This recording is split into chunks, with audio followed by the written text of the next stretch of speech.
Muy buenos días a todas y todos. Continuamos con la conmemoración de los 28 años de la Cátedra Europa de la Universidad del Norte, con Suecia y Dinamarca como países invitados de honor. Cátedra Europa es un programa que impulsa el análisis de los principales desafíos de nuestra región vistos desde una perspectiva internacional. Queremos destacar la participación a lo largo de estos 27 años de más de 27.000 conferencistas nacionales e internacionales y más de 120.000 asistentes. Iniciaremos esta jornada y nuestra agenda del día de hoy con las palabras de bienvenida a cargo del doctor José Aparicio Serrano, es el director del Instituto de Estudios en Educación de la Universidad del Norte. Bienvenido, doctor Aparicio.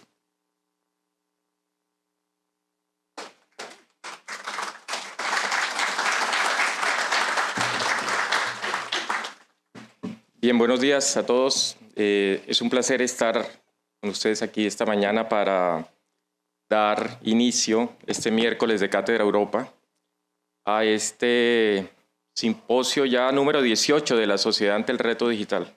Como siempre, cuando iniciamos este recorrido hace 18 años, probablemente no imaginábamos que íbamos a estar aquí con auditorios llenos 18 años después, todavía pensando y trabajando en torno a este tema que cada día evidentemente toma más fuerza y que eso lo evidencia precisamente el hecho de que este año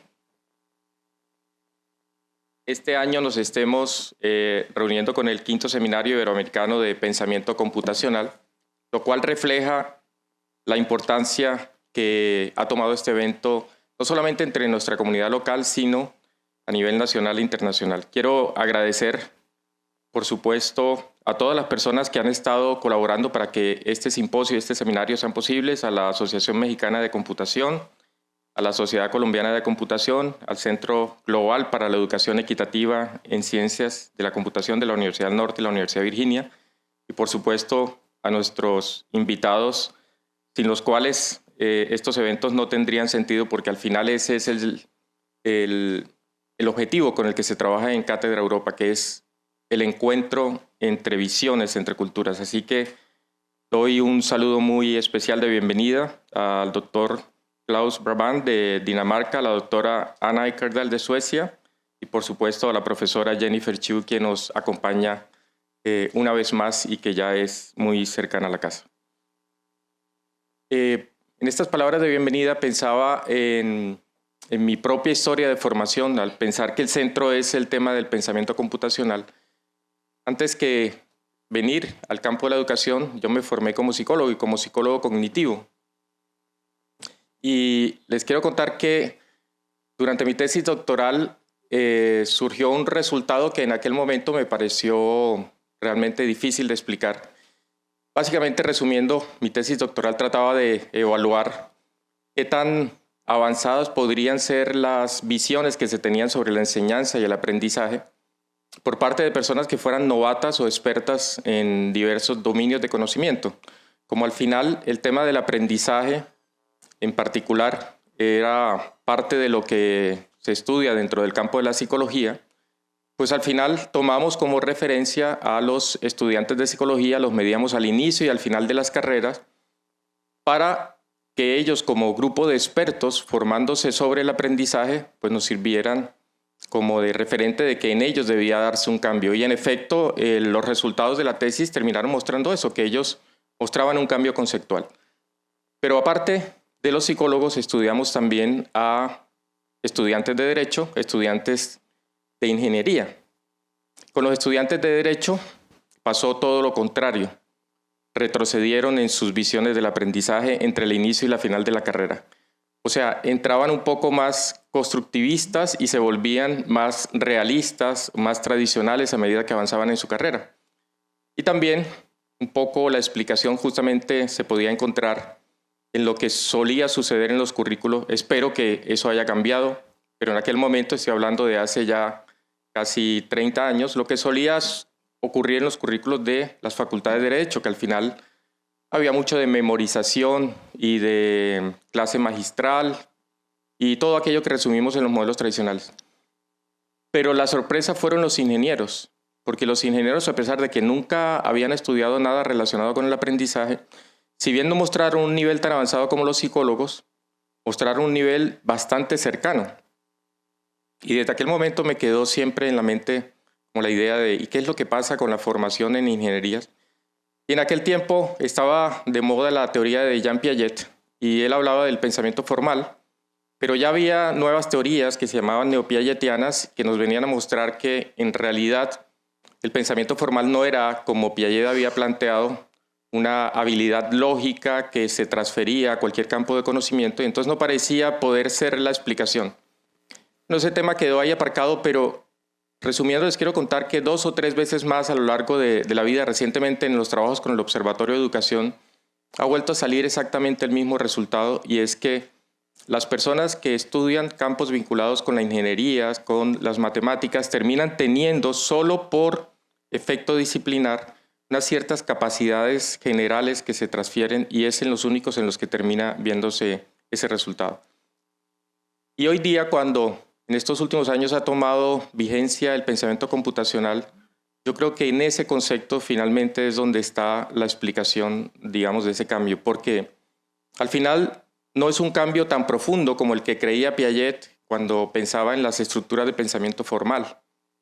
Es un cambio más a este nivel de lo que supone el pensamiento computacional, que es ayudarles a los seres humanos a pensar de manera sistemática, a pensar de manera lógica, a pensar de manera ordenada. Y por eso creo que es tan importante y celebro que el día de hoy nos encontremos aquí para poder reflexionar sobre la importancia que tiene esta competencia en la educación. Estamos aquí en esta mañana especialmente reflexionando sobre la educación básica, pero a lo largo de estas jornadas nos encontraremos también con reflexiones en los diversos campos de la educación hasta la educación superior.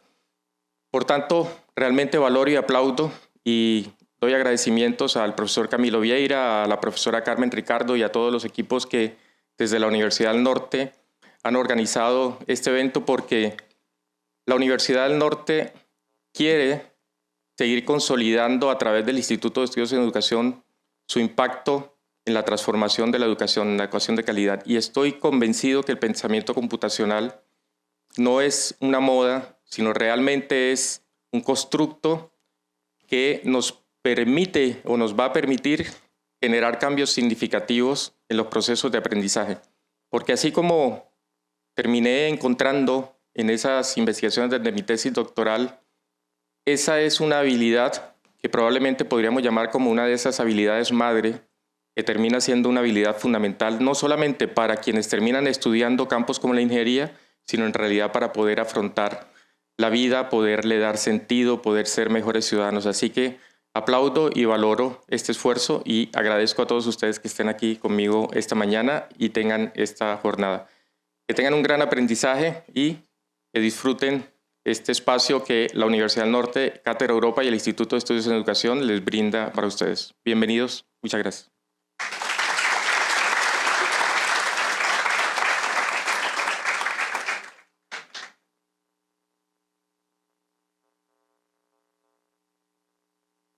Muchas gracias, doctora Aparicio, por su intervención. A continuación, daremos inicio a esta serie de conferencias que fomentarán el diálogo en torno al pensamiento computacional en la educación básica. Nos complace darle la bienvenida a la doctora Jennifer Xu, quien será la encargada de inaugurar esta serie de conferencias. La doctora Xu es profesora adjunta en el área de educación en ciencias, tecnología, ingeniería y matemáticas en la Facultad de Educación y Desarrollo Humano de la Universidad de Virginia. Su investigación se enfoca en ampliar el acceso de los estudiantes a los campos de STEM y ciencias de la computación con el objetivo de promover una ciudadanía crítica, innovadora e independiente. Bienvenida, Jennifer. Debo también aclarar que 3 de 4 de las conferencias que tendremos en la mañana de hoy serán en inglés. Entonces, para las personas que todavía no tienen sus traductores, los pueden reclamar también aquí afuera del escenario.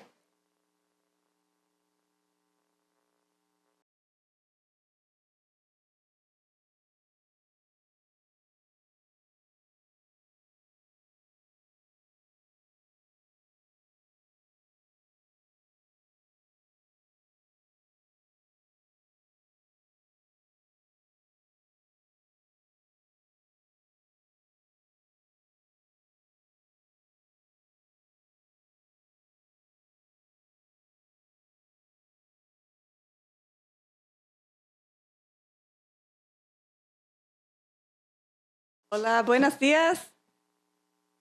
Muchas gracias for having me here. I apologize for, I'm getting close, I would say, to being able to speak Spanish. But I do feel, thank you so much for the lovely introduction. I do feel like I am at home here. Thank you to Camilo and all of the wonderful people that I get to collaborate here with at Union Norte. So a special thank you to Cipico and all of the conference organizers for hosting us today. So very, very appreciative.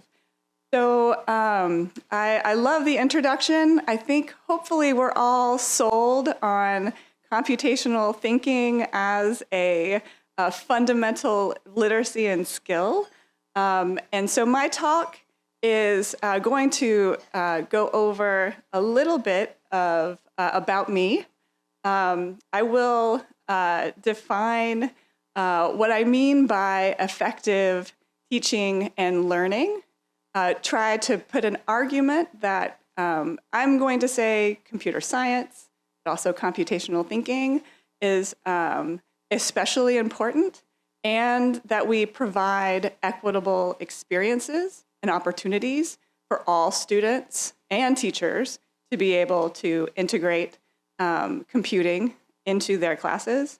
And then some examples of from our work. So a little bit about me. So I grew up being very lucky with a mother who was a mathematics and physics dual degree undergraduate diploma. And she was a teacher in the public schools in Oklahoma, which is a state above Texas in the United States. And she was a high school mathematics and computer science teacher in the 1980s. And so instead of summer camps where you get to go play, I was enrolled in BASIC, learning how to program in BASIC. And we were very fortunate, even though we did not have many resources growing up, because my mother was a computer science teacher. We had an Apple IIe at home, and we had internet in 1989 in our house. So I was very fortunate and very privileged to have the kinds of opportunities that enabled me to learn computer science from a very young age.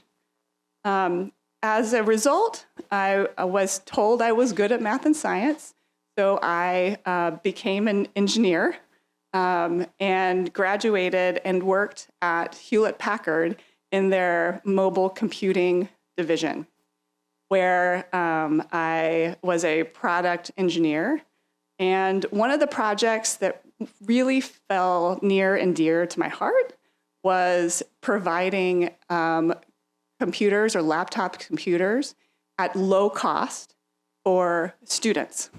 And this was, I'm old, so this was in around the year 2000, before Google Chromebooks, while laptops were still very expensive. And HP actually cut the initiative. And at that time, my mother also fell ill. And so I decided to go back from Silicon Valley to Oklahoma to become a high school teacher myself and be able to be with my mother. So I absolutely loved being a high school math and science teacher. I had a lot of fun. But what I saw was the disparity from what existed in Silicon Valley, the technologies that were available, and the technologies that were available in classrooms. And there was a large gap. And not only that, but I was teaching some classes, Algebra 2, Advanced Calculus, Calculus-based physics, and it didn't occur to me until one of my female students or girls came up to me and said, "It is so nice to have you as a role model. because none of the other math or science teachers in the advanced courses are women.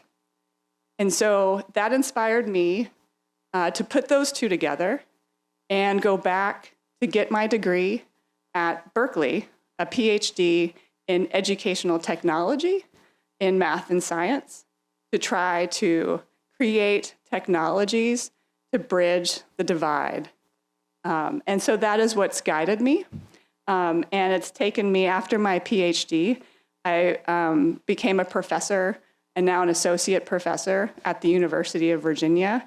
And I've been very fortunate to stay there throughout this time and be able to meet incredible people that I will talk about in this presentation, such as Camilo and Kim and Paula and Alejo and all of the wonderful people here.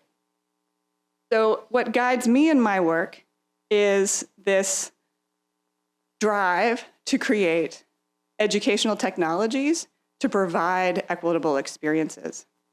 And so I'm going to stop for a little bit and think about what is effective teaching and learning. And so I might have a little bit of not a hot take, I'm trying to think of. I think we've done some research, and this is my view, my opinion, of some of what we know about learning. So it goes beyond pure content acquisition in terms of fostering critical thinking, collaboration, and identity development, especially now when you can look things up on YouTube or find things on Wikipedia in terms of facts. And especially now in the United States, we have a dire and I would say very imperative need for critical thinking with our students and to be able to teach our students to be independent and be able to critique what is going on around them. And identity, the feeling that you belong, right? That you can belong as a computer scientist, you can belong as a mathematician in places that may not look like you or where other people may not look like you. And so thinking about also that learning involves critical thinking, framing and reframing of problems in different contexts and situations. I also think in the United States and globally, we have a lot of problems to solve. And we need the next generation, the people that we are educating, to be able to have the tools to go out and solve those problems. Not the problems that are dictated by certain people, but the problems that are relevant and meaningful to their communities. Kind of going off there. Also, what's very important in learning is these types of how to learn skills. So metacognition, executive function, and self-regulation are critical skills that are necessary, and I would say very crucial, to promote lifelong learning. So some of what we know about teaching. I would argue that student-centered, collaborative, and relational environments where teachers develop strong relationships with students are necessary and effective, that we need to be able to build upon and sustain the resources of students in classrooms, so to value the cultures and identities that they have and they bring to school settings and to learning settings. And that this kind of growth mindset that would focus more on process, not just the product. So teaching students that their mind is a muscle, that they may not be good yet, but that they are able to tackle big problems, to learn new things, and that everyone has an opportunity to learn. So thinking about what we know about teaching and learning, I'm offering that, I'm going to say computer science, but computational thinking has a special affordances for helping provide effective teaching and learning. So this is one definition of the computer science, which is the study of computers and algorithmic processes, including their principles, their hardware and software designs, their implementation, and their impact on society. So that's computer science as a discipline.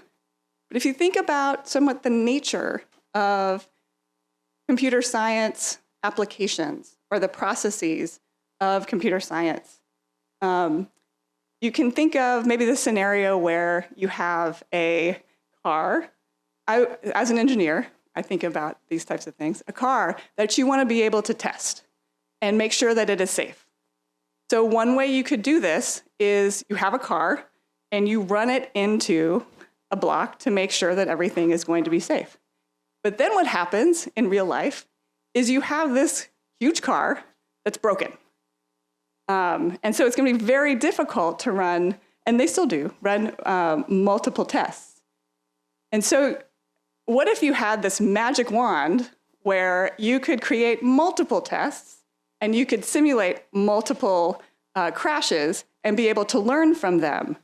So this is one aspect of computing, is that computing can be this magic wand that you can build models of things. And this is very much an engineering perspective. So I take this bias from my engineering perspective, that you can try and break things for free. You can try things maybe you know won't work, and where it's actually where you want to maybe make some mistakes. It's okay to make mistakes. It might be part of the process.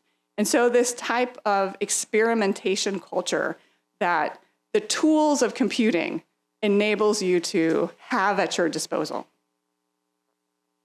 And thinking about the core practices as CS education has been conceptualized, really focusing on fostering an inclusive culture, collaboration around computing, developing and using abstractions, so having to generalize, and then being able to create, test and refine and communicate about computing. I argue that integrating these types of the nature of CS and integrating computing into instruction, as it's already said, and I hope people here believe it's a critical literacy for today's society.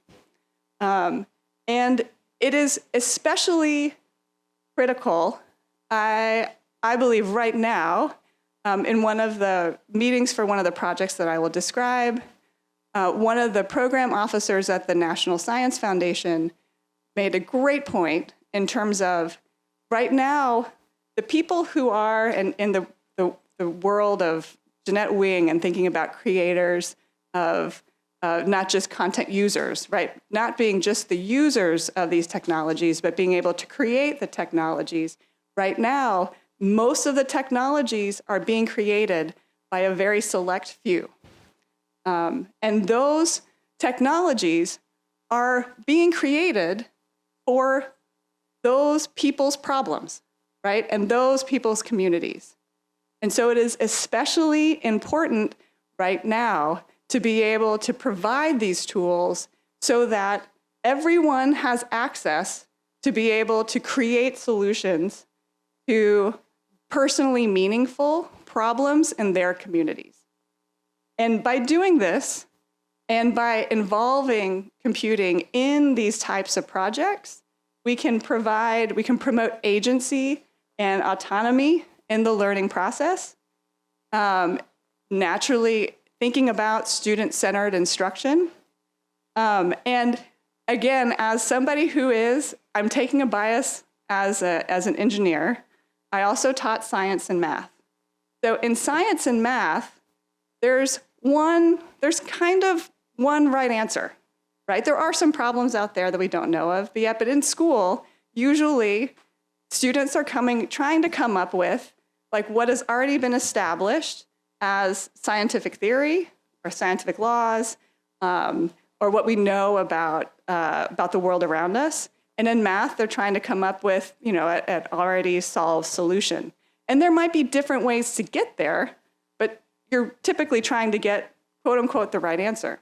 Now, from a design perspective, in engineering, you create your own solution.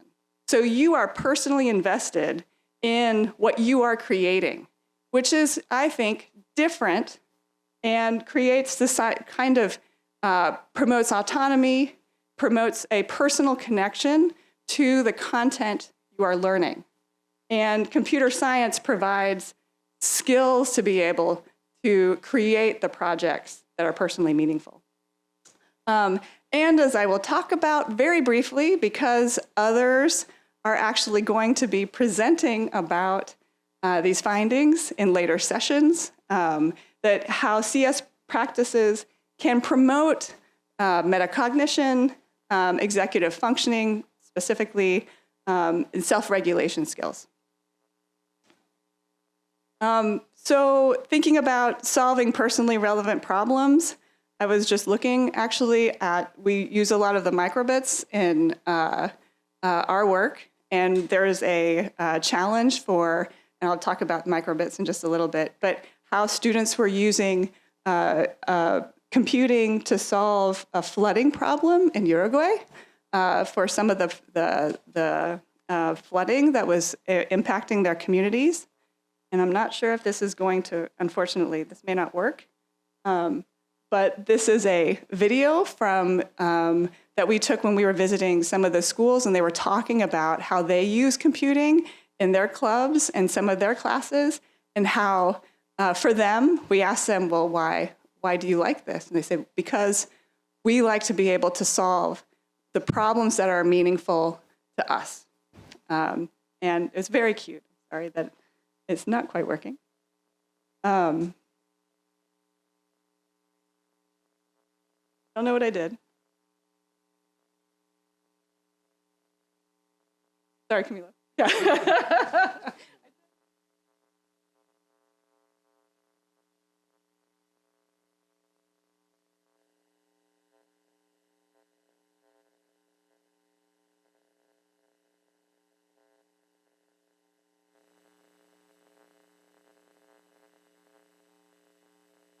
I broke it.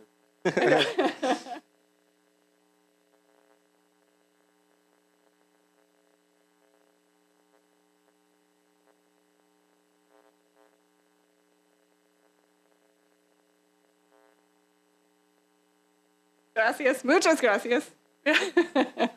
See, collaboration, problem solving. So I've already said this again, but also thinking about when we are educating our students, one purpose of educating our students is not only for them to develop into human beings, but also for them to prepare them for the world that they are going to step into. And this world is going to be, for some of these students, 10 years past when you have them, when teachers have them. So we need to be thinking about preparing the students for the world that they will step into. And so this, I was reflecting, so I think we're making great progress, but again, these ideas are not new.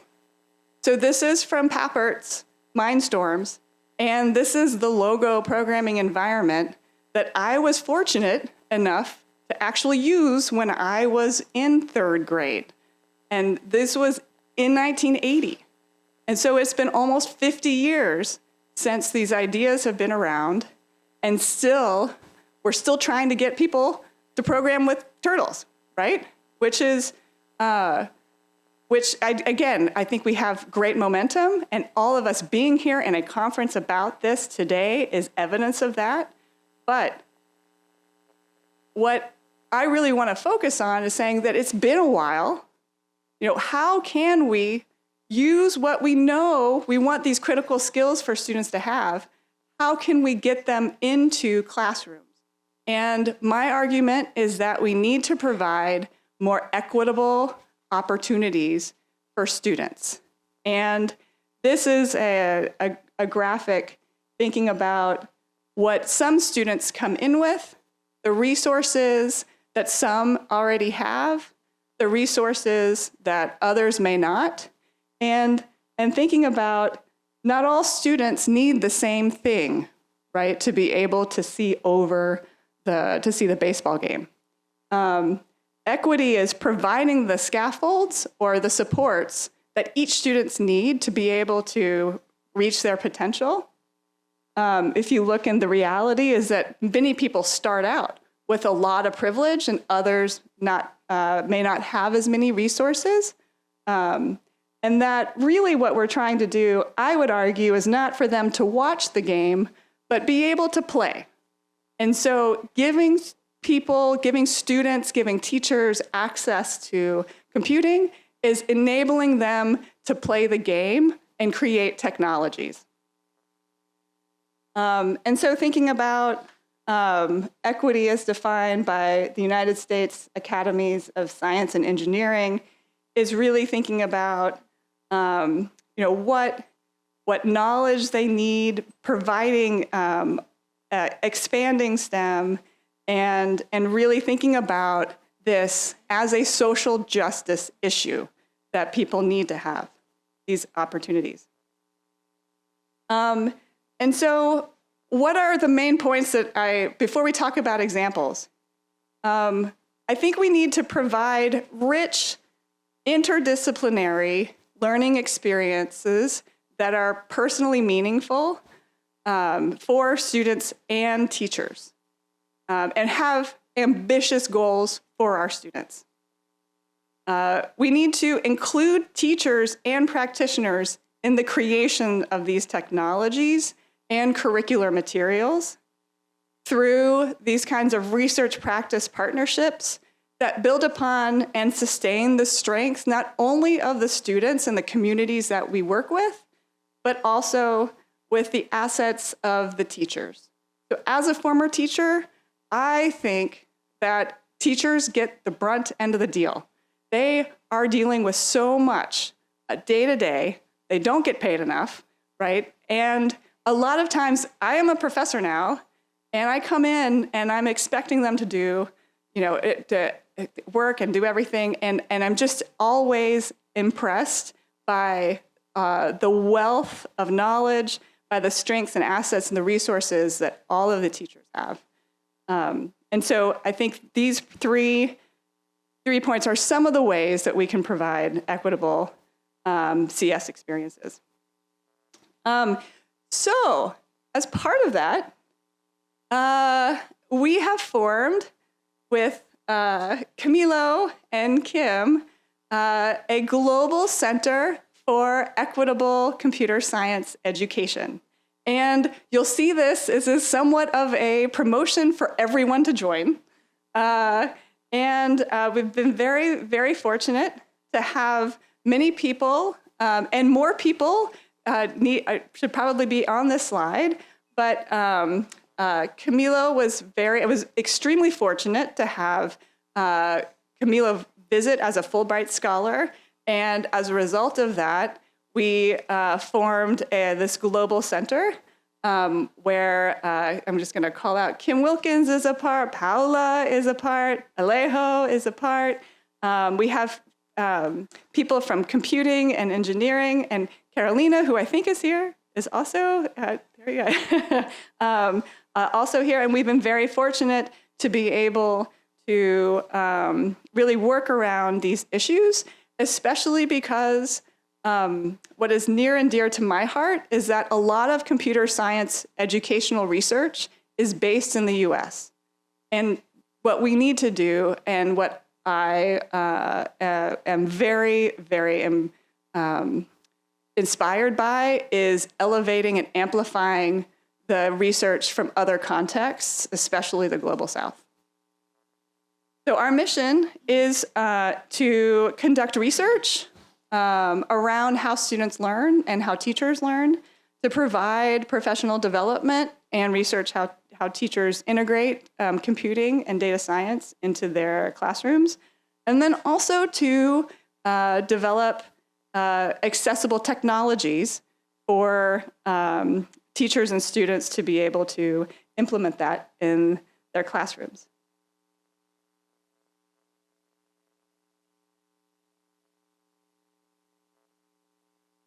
So in terms of professional development, thank you to Alejo and Camilo. I should say, I like to take credit, but it's really they have worked with over 5,000 teachers to integrate technology into their classrooms from over 13, I don't know, Alejo might be more than 13 by now, countries from across the world. And they engage them in classes and help them think about and develop their own understanding of computation, as well as develop lesson plans and implement those in their classrooms. Another critical area is accessible technologies. So when we were creating the center, we were looking for robotics to be able to integrate computing into places where there might not be Wi-Fi, there may not be computers, there may not even be, in some cases, running water. And so what kinds of devices can we provide to teachers and students in that case? So we were looking at educational robots, such as their little B-bots, and they are like $100 to $500 each, and that is prohibitively expensive and not accessible. So we've created, and Kim Wilkins and Paula, Kim Wilkins is the founder of a company. Kim, would you like to stand? Sorry, you can show off the shirt that is part of the, yay, yeah.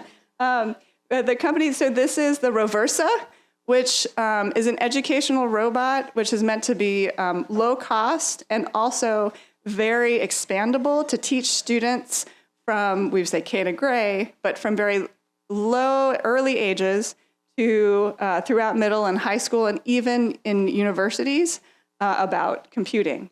And so they can be used in a standalone device. It's customizable. You can see these wonderful costumes that Paula created and that were implemented in the Barranquilla Zoo here. That it can use block and text-based coding if they would like to be able to do that, but it can also be used by itself.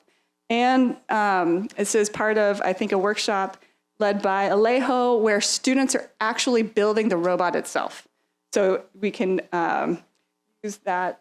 Students can actually build the robots themselves. And so,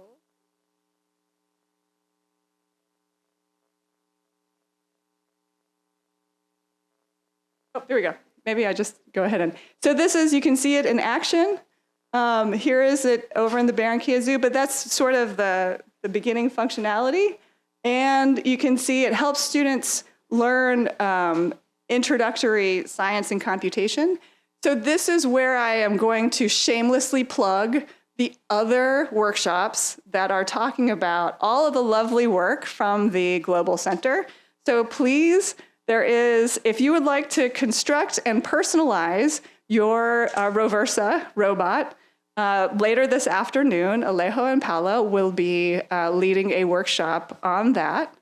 There are also other presentations about research being done within the center. So there is today also a talk by Carolina, and at first at 4 o'clock, and then also the next slot at 4:50 around computational executive functioning and computation. Not only that, there's also another workshop that Kim is leading about Roversa and being able to create, again, costumes and lessons specifically out of cardboard. And then also another presentation around data science. And as part of the Global Center, we're also researching data science and how we can help students and teachers understand and use data science to promote global understanding. And then, last but not least, another advertisement for Camilo's talk on Friday. So I think that is the the end of my shameless plug. So please, there will be another plug at the end. If you would like to get involved with the Global Center, to please get involved.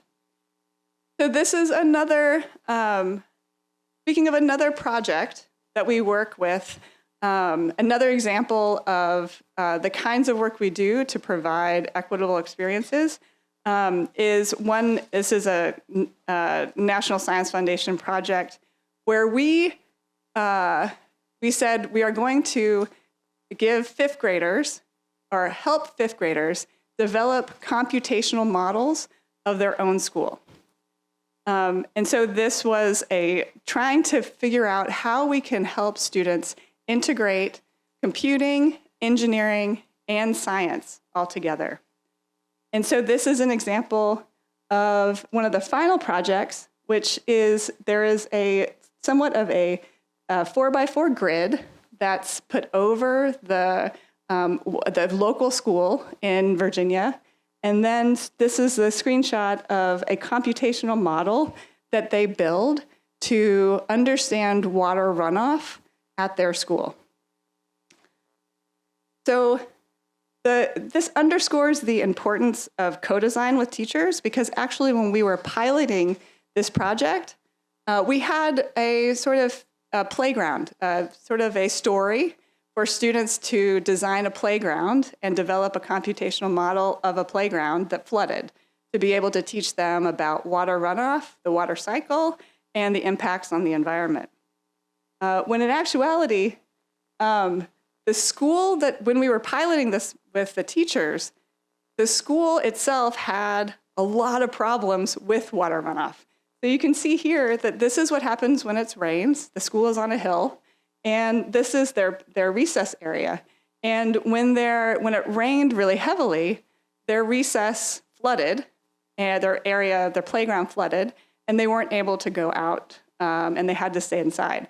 So this was very relevant to the students. And so working with the teachers, we actually redesigned the project to make it about their school. And so students created scientific models here. On the left, they created their own computational models, and then they tested the designs that they had for various kinds of materials for around their school. And so this was a way for us to figure out how to help students not only understand and learn science concepts, also develop computational skills, and learn engineering design in a personally meaningful project. So at the end, they presented, this is one of the slides from a student's own computational model about their design solution that they presented to their principal. So all of the students in pairs in their groups, they presented their plans to the principal. And what is especially important to us is that this be authentic, an authentic sort of experience for the students, and that they understood it'd be really difficult to have to tear up the materials around their school, like use grass, use concrete, we have like wood chips, because it's very expensive to be able to do that. And so in order to create designs for their schools, they needed to be able to create a computational model that would approximate and simulate the results of water runoff for various kinds of rain and the water runoff that would happen at their school. So in this way, we have, across many implementations of this, we have significant learning outcomes for science understanding, for computing, for engineering, across all three. Thinking about this progression of having them understand a conceptual model of science, having to represent it with a computational model, and re-represent it in a computational model, and then actually having them test it and use it with engineering design that they put out.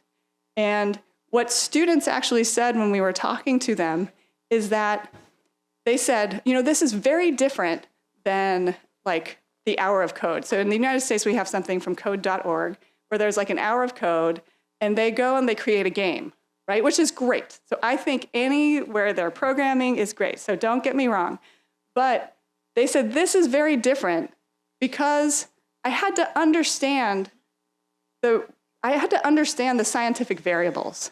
Like I had to understand the scientific model of water runoff to be able to create the computational model.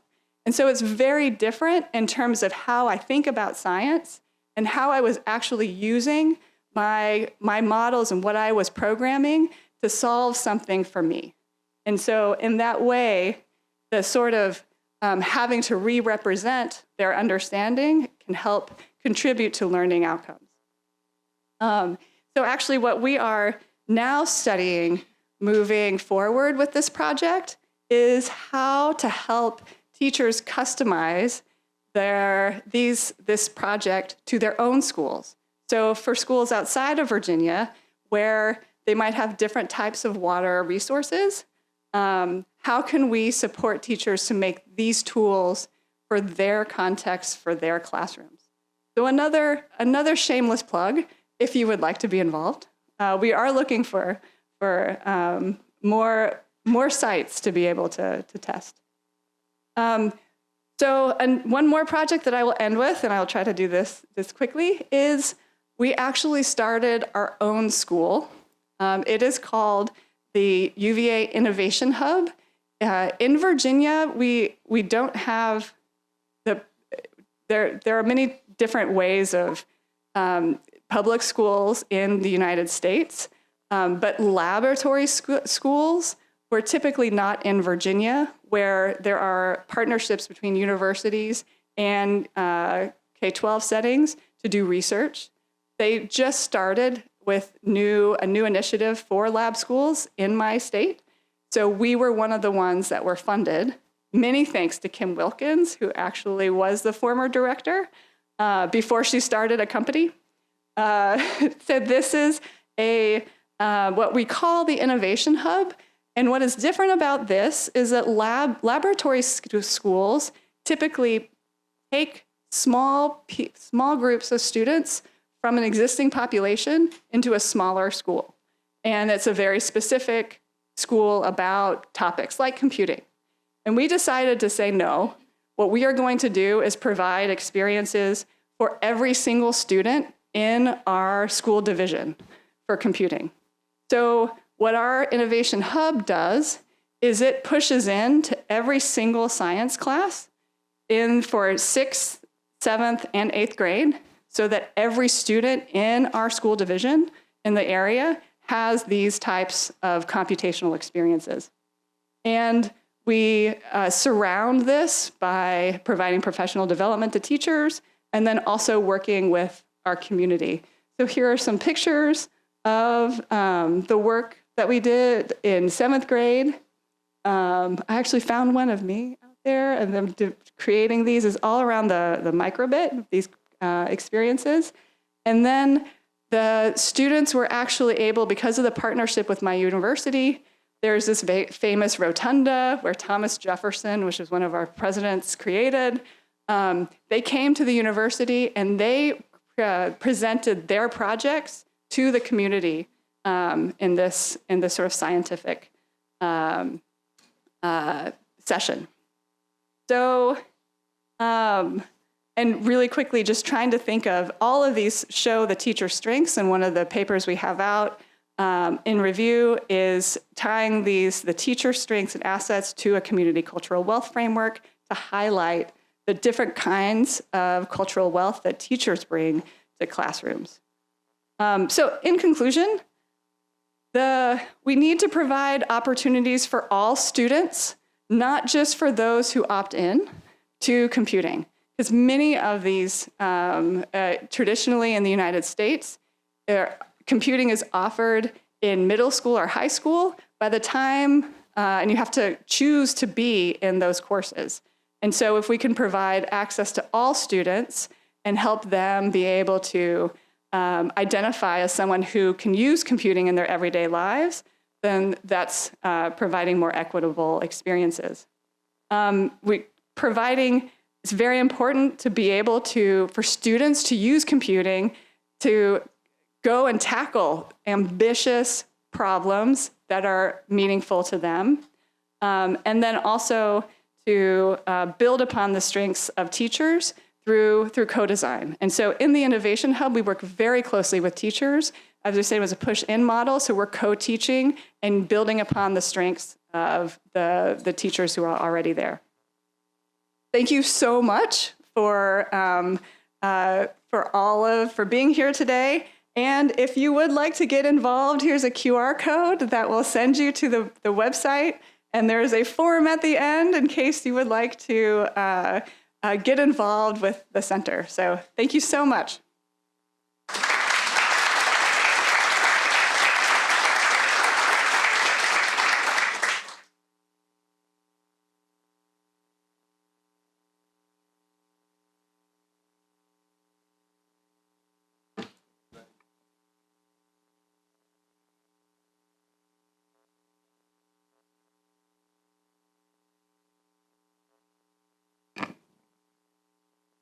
Agradecemos a la doctora Xu por su detallada exposición. Y para continuar con nuestra agenda, invitamos a la doctora María Zapata Cáceres, quien a través de una conferencia virtual presentará aspectos relevantes sobre el pensamiento computacional en la educación, evaluación, retos y conexiones con la inteligencia artificial. Muchas gracias. ¿Se me oye bien? Hola. Hola. Hola, vale. Bienvenida, doctora María. La doctora María Zapata Cáceres es profesora en el Departamento de Ciencias de la Computación y Estadística de la Universidad Rey Juan Carlos. Es doctora en Tecnologías de la Información y las Comunicaciones y posee también titulaciones en Arquitectura e Ingeniería Informática, habiendo recibido múltiples premios a la excelencia académica. Con más de 15 años de experiencia como emprendedora y profesional independiente, María ha liderado y colaborado en numerosos proyectos relacionados con el diseño 3D, la animación, los videojuegos, la tecnología y la educación. Doctora Zapata, bienvenida. Muchas gracias. Muchas gracias por invitarme. Pues voy a comenzar con mi presentación. Comparto pantalla. ¿Se ve? Vale, yo creo que ya lo estáis viendo. En esta presentación, como ha comentado la anfitriona, voy a hablar sobre pensamiento computacional en la educación, sobre la evaluación más concretamente, sobre los retos que se nos presentan, sobre todo en relación al género, y también comentaré algunas conexiones con la inteligencia artificial, ya que está íntimamente relacionado, aunque no lo parezca, con el pensamiento computacional. Voy a ponerlo en modo presentación. Bueno, lo primero es que sabemos exactamente sobre el pensamiento computacional. Es uno de los primeros retos a los que nos enfrentamos, que realmente no hay una definición consensuada por todos los investigadores y tampoco sabemos exactamente cuáles son las habilidades que se incluyen dentro del pensamiento computacional. Lo que sí sabemos es que es una habilidad cognitiva que nos permite resolver problemas de una forma eficiente, es decir, es una forma de estructurar nuestro cerebro que nos permite resolver esos problemas de forma estructurada y de forma más eficiente. También sabemos que el pensamiento computacional es importante empezar a desarrollarlo desde una edad temprana, de la misma forma que desarrollamos o aprendemos un segundo idioma como inglés o alemán, y esto, pues, nuestro cerebro es más flexible y nos va a ayudar a desarrollarlo de mejor manera. También sabemos que este pensamiento computacional de solucionar problemas de forma más estructurada nos va a ayudar a adaptarnos a una sociedad que cada vez está más informatizada y más computerizada. Esto es importante porque el pensamiento computacional no solo nos va a ayudar a adaptarnos a los ámbitos productivos, al trabajo, sino que también nos va a ayudar a resolver problemas de nuestra vida cotidiana, de nuestra vida diaria. También se sabe que aprender a programar puede ayudar al desarrollo del pensamiento computacional, pero también es verdad que se puede desarrollar el pensamiento computacional realizando muchas otras actividades, no solamente a través de la programación. Y además, por todos estos motivos, el pensamiento computacional está incluido en los currículos escolares a nivel internacional. En el caso de Europa, el pensamiento computacional se incluye en el currículo escolar de diversas formas. En algunos países se incluye como una asignatura independiente, en otros está en varias asignaturas y el pensamiento computacional se incluye en esas asignaturas de forma transversal, incluyendo, por ejemplo, biología o conocimiento del medio o lengua, en asignaturas que en principio no nos parece que pueda caber el pensamiento computacional en ellas. Y a veces en otros países, pues depende de la región en la que estemos, pues el pensamiento computacional se imparte de una manera o se imparte de otra.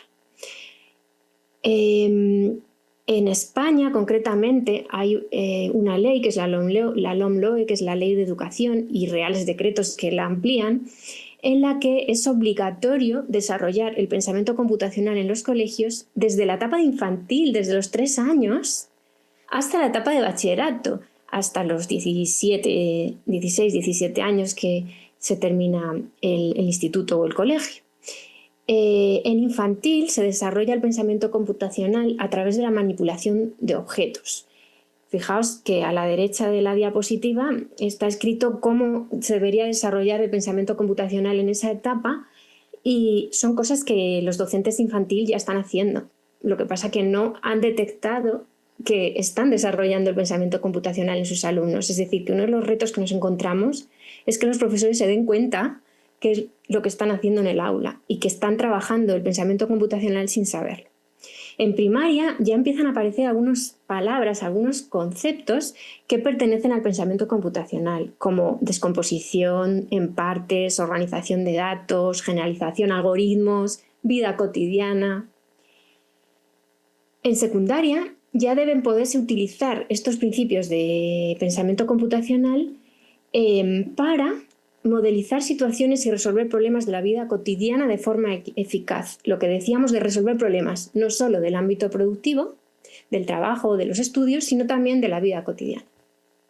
Y finalmente, en bachillerato, el alumno debe ser capaz de aplicar el pensamiento computacional, creando algoritmos, como viene en la última parte abajo a la derecha, utilizando los programas y herramientas adecuados. Pues como se puede ver, el pensamiento computacional tiene una evolución, un desarrollo a lo largo de todas las etapas educativas. Pues el problema aquí viene en, si no sabemos exactamente qué es el pensamiento computacional, cómo lo enseñamos y sobre todo, que es esta presentación en donde voy a enfocarme, cómo lo evaluamos. Estos son todos los conceptos o palabras, o muchos de ellos, que aparecen en la literatura científica. Ya vuelven a aparecer problemas, descomposición, algoritmos, análisis. Estas son las habilidades que se incluyen dentro del pensamiento computacional, que aparecen más frecuentemente en toda esta literatura científica. Algunos de estos conceptos se entienden muy fácilmente para los docentes de las primeras etapas educativas. Por ejemplo, el análisis de datos. Todo el mundo entiende muy bien qué significa. La descomposición de problemas también es muy importante. Nosotros podemos solucionar un problema grande simplemente dividiéndolo en problemitas más pequeños, solucionando esos problemas más pequeños para así poder solucionar ese problema más grande. Aquí, digamos, el foco en el pensamiento computacional es cómo descompongo yo ese problema, en qué partes y de qué forma. Después tenemos, por ejemplo, me estoy saltando la abstracción y la algoritmia a propósito porque le voy a dar más énfasis.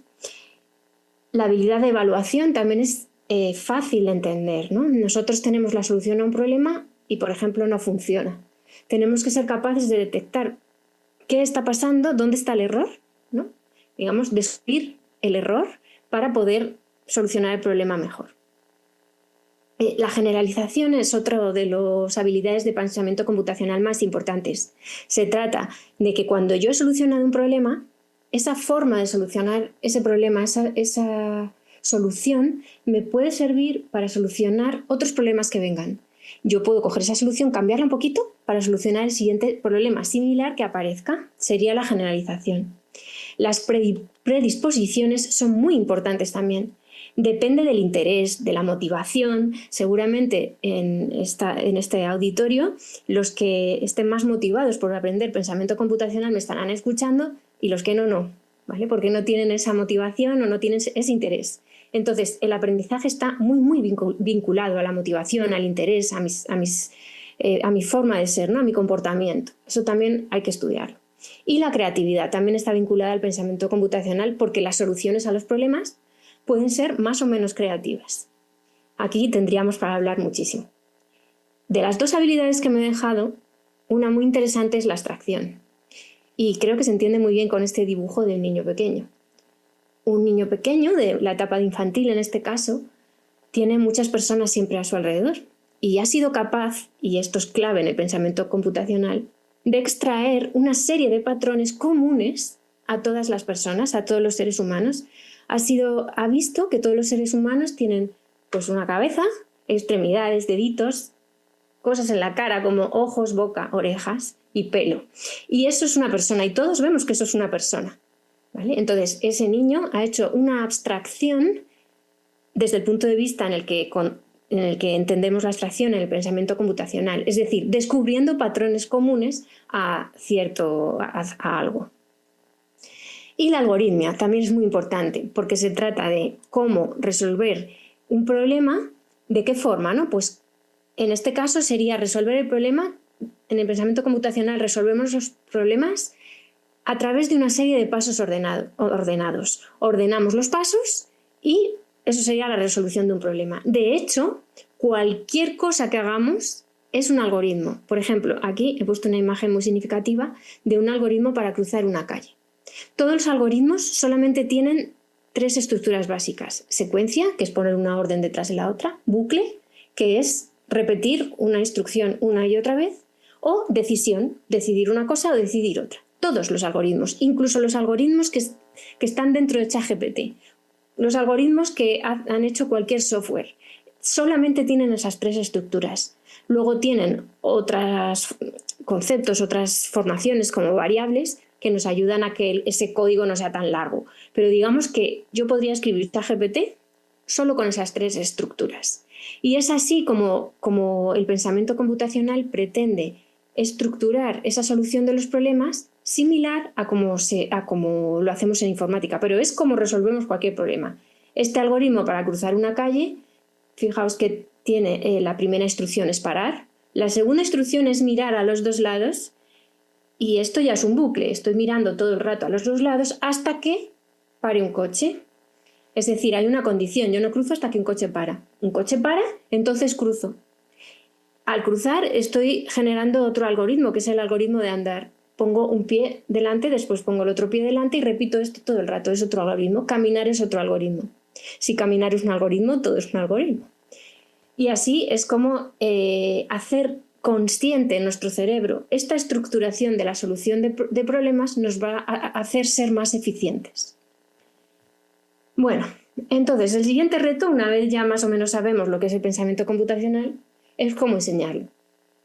Para enseñar en las escuelas, una de las teorías subyacentes que estamos utilizando o que nos apoyamos es en el constructivismo y el socioconstructivismo. Es decir, en la idea de que las personas construyen su propio aprendizaje. Es decir, nosotros hemos aprendido algo y cuando tenemos que aprender otra cosa, construimos ese aprendizaje encima de lo que ya habíamos aprendido. Entonces, cuando yo hago conexiones fuertes entre algo que ya tenía aprendido y algo nuevo que aprendo, pues ese aprendizaje será más profundo. Entonces, este aprendizaje activo que tiene al alumno como constructor de su propio aprendizaje, que sería básicamente lo que es el constructivismo, es en donde se basan todas las estrategias de aprendizaje que hoy en día son más habituales en las escuelas. Por ejemplo, el aprendizaje basado en problemas, el aprendizaje basado en juegos, el aprendizaje colaborativo o el aprendizaje basado en proyectos. Son todos estructuras, estrategias de aprendizajes activas que están basadas en ese constructivismo. Y es que además estas estrategias son las estrategias más indicadas para el desarrollo del pensamiento computacional. Una vez hemos visto en qué estrategias nos tenemos que basar, vamos a ver qué herramientas podríamos utilizar. ¿Qué podríamos utilizar para este desarrollo del pensamiento computacional, para desarrollar todas estas habilidades de las que hemos hablado? Pues podríamos utilizar materiales desenchufados, es decir, no es necesario que utilice ningún dispositivo electrónico para el desarrollo del pensamiento computacional. A la izquierda, donde pone desenchufado unplugged, hay actividades que puedo usar en el aula con las que no tengo que usar ningún dispositivo. Por ejemplo, en Madrid ahora mismo ha salido una nueva ley hace poco en la que no se permite el uso de dispositivos electrónicos en el aula a no ser que los utilices de forma compartida con los compañeros. Entonces, ¿qué podemos hacer? Pues desarrollar el pensamiento computacional con este tipo de actividades, que la verdad son súper satisfactorias y les encanta al alumnado y también al profesorado. También podemos desarrollar el pensamiento computacional con robots, a través de robots. Desde robots súper sencillos, como el que viene aquí, que es como una especie de abejita transparente, ¿no? Que simplemente el alumno pues, pulsa los botones para establecer una secuencia, le da al play y esa secuencia se ejecuta. O pues robots más complejos o incluso, como he visto en la anterior presentación, placas de Arduino o placas de cualquier tipo que ya se pueden programar incluso con lenguajes textuales. Luego, pues por ejemplo, también con aplicaciones y juegos como Scratch, que conoceréis seguramente Scratch, pero también hay un Scratch para niños más pequeñitos, el Scratch Junior, con juegos de mesa, también con videojuegos, que luego vamos a ver un poquito más en profundidad, programando, ya sea con lenguajes visuales de arrastrar bloques o con lenguajes textuales o a través de la inteligencia artificial, que también vamos a entrar un poquito ahí. Uno de los primeros retos que nos encontramos es que el aprendizaje, el desarrollo del pensamiento computacional es diferente en los niños y en las niñas. Esto es algo que nosotras estamos investigando mucho. Pese a que nuestras investigaciones apuntan a que las niñas son capaces de solucionar los retos computacionales más complejos antes que los niños, en el colegio esto no es así. Y uno de los motivos es porque los robots que utilizan los niños pequeñitos y las actividades manipulativas que utilizan los niños pequeñitos tienen siempre giros, rotaciones. Y las niñas no tienen tan adquirido el sentido de la orientación como los niños en estas etapas. Entonces, como casi todas las herramientas incluyen este tipo de giros, las niñas digamos que tienen peor rendimiento, aunque realmente son capaces de hacerlo mejor que los niños. Es decir, hay toda una investigación aquí, es el primer reto, ¿no? ¿Qué vínculo podemos tener entre la inteligencia artificial y el pensamiento computacional? Bueno, por lo primero que hay que entender es que la inteligencia artificial está aquí para quedarse y, nos guste o no, tenemos que aprender a entenderla y tenemos que aprender a utilizarla de forma adecuada. Para eso tenemos que entender en qué somos buenos los humanos y en qué es buena la inteligencia artificial. Nosotros somos buenos en entender las interacciones sociales, es decir, estamos rodeados de una sociedad, de una cultura, en cada sitio diferente, y entendemos esas interacciones sociales. Cuando nosotros le preguntamos algo a la IA, es imposible que podamos trasladarle todo nuestro contexto. Y que es imposible que podamos trasladarle todo lo que nos ha ocurrido en la vida y lo que les ha ocurrido a nuestros compañeros y nuestro entorno. Es imposible que se lo podamos trasladar. Y nosotros tomamos las decisiones teniendo en cuenta todo ese contexto del que ni siquiera somos conscientes. Por eso podemos lidiar con situaciones que son vagas y ambiguas, mientras que la inteligencia artificial no. Podemos tomar decisiones con esas perspectivas globales teniendo en cuenta todo lo que nos rodea. Vale. Mientras que tanto la inteligencia artificial en lo que es mejor es en resolver cálculos complejos, en recordar muchos datos y en repetir instrucciones una tras otra siempre de la misma forma. ¿Qué tenemos que hacer nosotros entonces? Pues tendremos que aprender a entrenar esa inteligencia artificial, a enseñarla y sobre todo a monitorizar, a validar si lo que hace es correcto. ¿Vale? Porque nosotros tenemos esa perspectiva y ese contexto social y podemos incluir valores de ética y de responsabilidad que la IA no tiene. Sobre todo porque la IA es un modelo que se ha entrenado por personas y por imágenes y por textos. Y esos textos, esas personas, esas imágenes pueden no tener un contexto adecuado, para empezar. Vale, entonces, ¿cómo se conecta esto con el pensamiento computacional? El pensamiento computacional y nosotros, ¿vale? Somos los que hacemos las preguntas, ¿vale? los que hacemos las preguntas y sabemos lo que se debe hacer en cada momento. Y la inteligencia artificial es buena en responder esas preguntas. Entonces,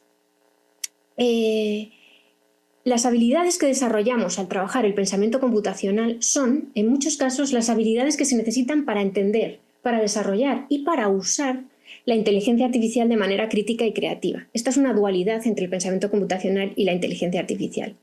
El pensamiento computacional, que nos prepara para resolver esos problemas de forma estructurada, implica las habilidades que hemos visto antes. Y todas estas habilidades están íntimamente relacionadas con la lógica interna de muchos sistemas de inteligencia artificial. Por ejemplo, tanto en pensamiento computacional como en inteligencia artificial buscamos patrones, analizamos datos, abstraemos y generalizamos. Por eso, trabajar el pensamiento computacional en educación no es solo enseñar a programar, es formar la base cognitiva que permite después entender, desarrollar y usar la inteligencia artificial con un sentido crítico y responsable. Es decir, el pensamiento computacional es un puente bidireccional, nos ayuda a desarrollar la inteligencia artificial y a la vez entender cómo funciona y cómo aplicarla. Vale.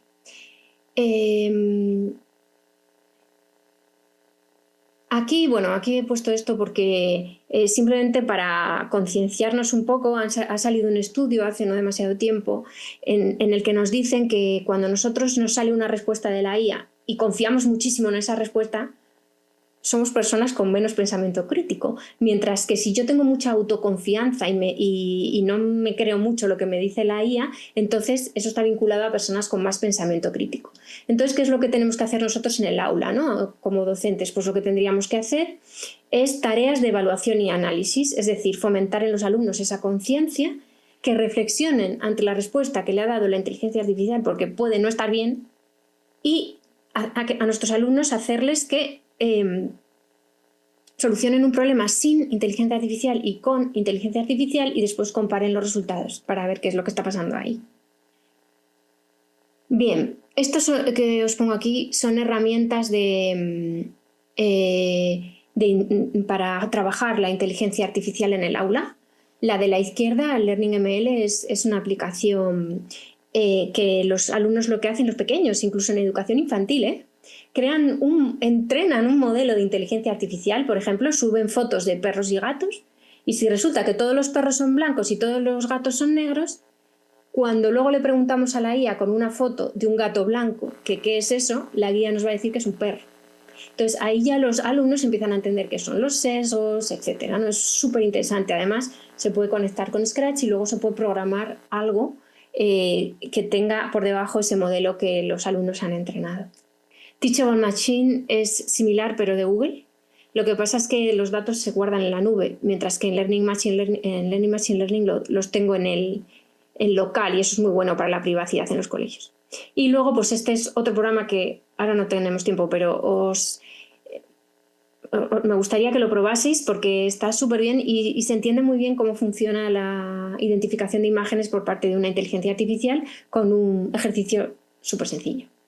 Aquí, pues tenemos también aplicaciones que nos hablan de árboles de decisiones, que no dejan de ser también una forma de resolver un problema, ¿vale? Esto es lo que os he comentado de este programa en el que se puede entender muy bien cómo funciona una inteligencia artificial basada en redes neuronales. Esto sería, por ejemplo, un sesgo de una inteligencia artificial. Cuando le pido la imagen de un vikingo y me saca estas imágenes, pues realmente no son imágenes de vikingos, ¿no? Entonces hay que entender por qué se producen estos sesgos, por qué la inteligencia artificial tiene lo que llamamos alucinaciones, que son respuestas erróneas o raras. Y también tenemos que entender qué impacto ambiental tiene la inteligencia artificial, ¿no? Que utiliza muchísima energía. En fin, que tenemos que utilizar la inteligencia artificial, los datos y el bien social de forma responsable y sobre todo centrada en el ser humano. Bueno, después de esto que he contado sobre inteligencia artificial vinculada al pensamiento computacional, vamos a pasar al siguiente reto, que es cómo evalúo yo ese pensamiento computacional. Bueno, pues para evaluar el pensamiento computacional en el aula, pero en todas las etapas, no solo en infantil, sino infantil, primaria, secundaria, bachillerato, universidad, todas las etapas, necesito aterrizar en algún sitio, necesito saber qué mido, ¿no? Yo en clase. Entonces hay unos investigadores, Brennan y Resnick, que lo que hicieron es un marco tridimensional para así pues, evaluar a los alumnos. Aunque este marco tridimensional está realmente conectado con Scratch, lo hicieron para evaluar proyectos hechos con Scratch, pero no sirve porque es el marco más utilizado. Y divide el pensamiento computacional en 3 dimensiones: conceptos computacionales, prácticas computacionales y perspectivas computacionales. Conceptos como secuencias, bucles, etc. Conceptos que podemos encontrar en un algoritmo. Prácticas, que sería qué es lo que pasa dentro de mí cuando yo utilizo esos conceptos. Es decir, cuando yo uso bucles, pues por dentro estoy siendo incremental e iterativo. Es un poco eso. Y las perspectivas nos hablan de las predisposiciones esas de que hablábamos antes, de mis intereses, mis motivaciones, si yo sé expresar, si sé conectar, si me cuestiono las cosas, etc. Vale, entonces, ¿cómo evalúo? Pues puedo evaluarlo mediante observación directa, que es como se ha hecho siempre. El profesor mira a ver cómo están haciendo y decide si bien o si mal, ¿no? A través de cuestionarios o entrevistas, pues, haciéndoles una entrevista a los alumnos después de que hayan hecho algún proyecto, lo que sea. A través de un test unplugged, es decir, un examen, ¿no? Un examen con preguntas, analizando sus proyectos como Scratch, por ejemplo, o utilizando analíticas de aprendizaje basado en juegos, es decir, con videojuegos, lo que lo vamos a ver también. Vamos a empezar por análisis de proyectos. Por ejemplo, Dr. Scratch. Hay bastantes de este tipo, pero por ejemplo, Dr. Scratch lo que hace es que los alumnos suben su proyecto de Scratch y la aplicación nos dice si ese alumno pues, va bien en abstracción, va bien en paralelismo, va bien en data representation, etc. Nos dice un poco cuál es el nivel del alumno en cada uno de los conceptos de pensamiento computacional. Este es otro de este tipo de herramientas de análisis. Luego, a través de tests, y aquí es donde me voy a detener un poco. Bueno, esto no sé si conocéis las tareas Bebras. Son una especie de ejercicios, arriba a la derecha tenéis un ejemplo, que tienen que ver con el pensamiento computacional y la algoritmia. Por ejemplo, aquí pues el robot tiene que recoger la basura. ¿Cuál es la mejor forma de recogerla, digamos, ¿no? ¿O cuál es el último residuo que recoge el robot? Pues esto sería unas actividades, unas preguntas, que dependiendo cómo las respondas, pues eres mejor o peor en pensamiento computacional. Hay varios tests también, varios, digamos, exámenes para la evaluación del pensamiento computacional. Aquí tenéis unos cuantos. Y luego me gustaría presentaros estos 4 tests porque he estado involucrada en su desarrollo, he tenido el honor de estar involucrada en su desarrollo, que son tests que abarcan desde la etapa de 4 a 7 años hasta adultos, hasta más de 16 años. Es decir, si os interesa, pues luego podéis hacer el test para adultos para ver qué nivel de pensamiento computacional podéis tener. Entonces, vamos a ir recorriéndolos un poco. Este primer test, el Beginners Computational Thinking Test, que es el pensamiento computacional para principiantes.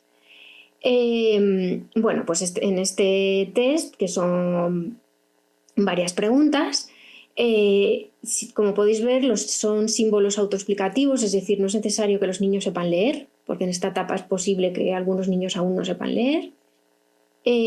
Por eso intentamos que haya el mínimo texto posible, solo es un apoyo. Intentamos que haya una especie de conexión emocional con el alumno, es decir, llevar al pollito con su mamá. Y hay preguntas de tipo lienzo, preguntas de tipo laberinto, etc.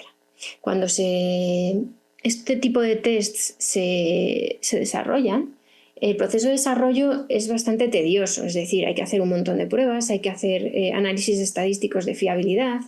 En este caso, los análisis estadísticos arrojaron un alfa de Cronbach, que es la medida en la que se mide la fiabilidad de un test. Los tests deben ser fiables desde varias perspectivas. Es decir, imaginaos que yo estoy utilizando una báscula para pesarme. Pues lo primero es que la báscula de verdad me esté pesando y me diga mi peso en kilos, ¿no? Lo segundo es que si me peso 2 veces seguidas me diga lo mismo. No me diga un peso cuando me peso primero y otro peso cuando me peso después. Es decir, que me diga el mismo peso. Y lo tercero es que dure en el tiempo, es decir, que lo pueda utilizar las veces que quiera. Entonces, todo eso hay que tenerlo en cuenta cuando uno pues, desarrolla un test. Con este test se ha ido a muchos colegios y se ha hecho, de hecho, un estudio transversal en toda España y entonces nosotros podemos ir a un colegio, hacer el test y lo comparamos con la media española y les decimos, pues mira, vais mal en abstracción. Así, pues ellos pueden mejorar en alguna habilidad en las que sus alumnos estén peor.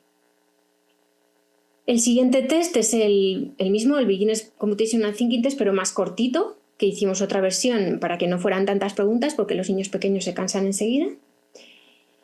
El otro test es de 7 a 9 años, el Competent Computational Thinking Test, que fue una colaboración con la la EPFL, que es una universidad de Suiza, nosotros, que somos la Universidad Rey Juan Carlos, y una ONG de Portugal. Al final fueron muchos alumnos, 1.519, para poder hacer ese desarrollo del test y saber si el test es fiable. Y también dio una muy buena fiabilidad de 0,85 en el alfa de Cómo. Y está también el Computational Thinking Test, que es el primero que se desarrolló de todos estos tests y que es muy, muy fiable también. Y finalmente tenemos el Algorithmic Thinking Test for Adults, que es el ATA, que es para personas de más de 16 años o más, que está más centrado en el pensamiento algorítmico.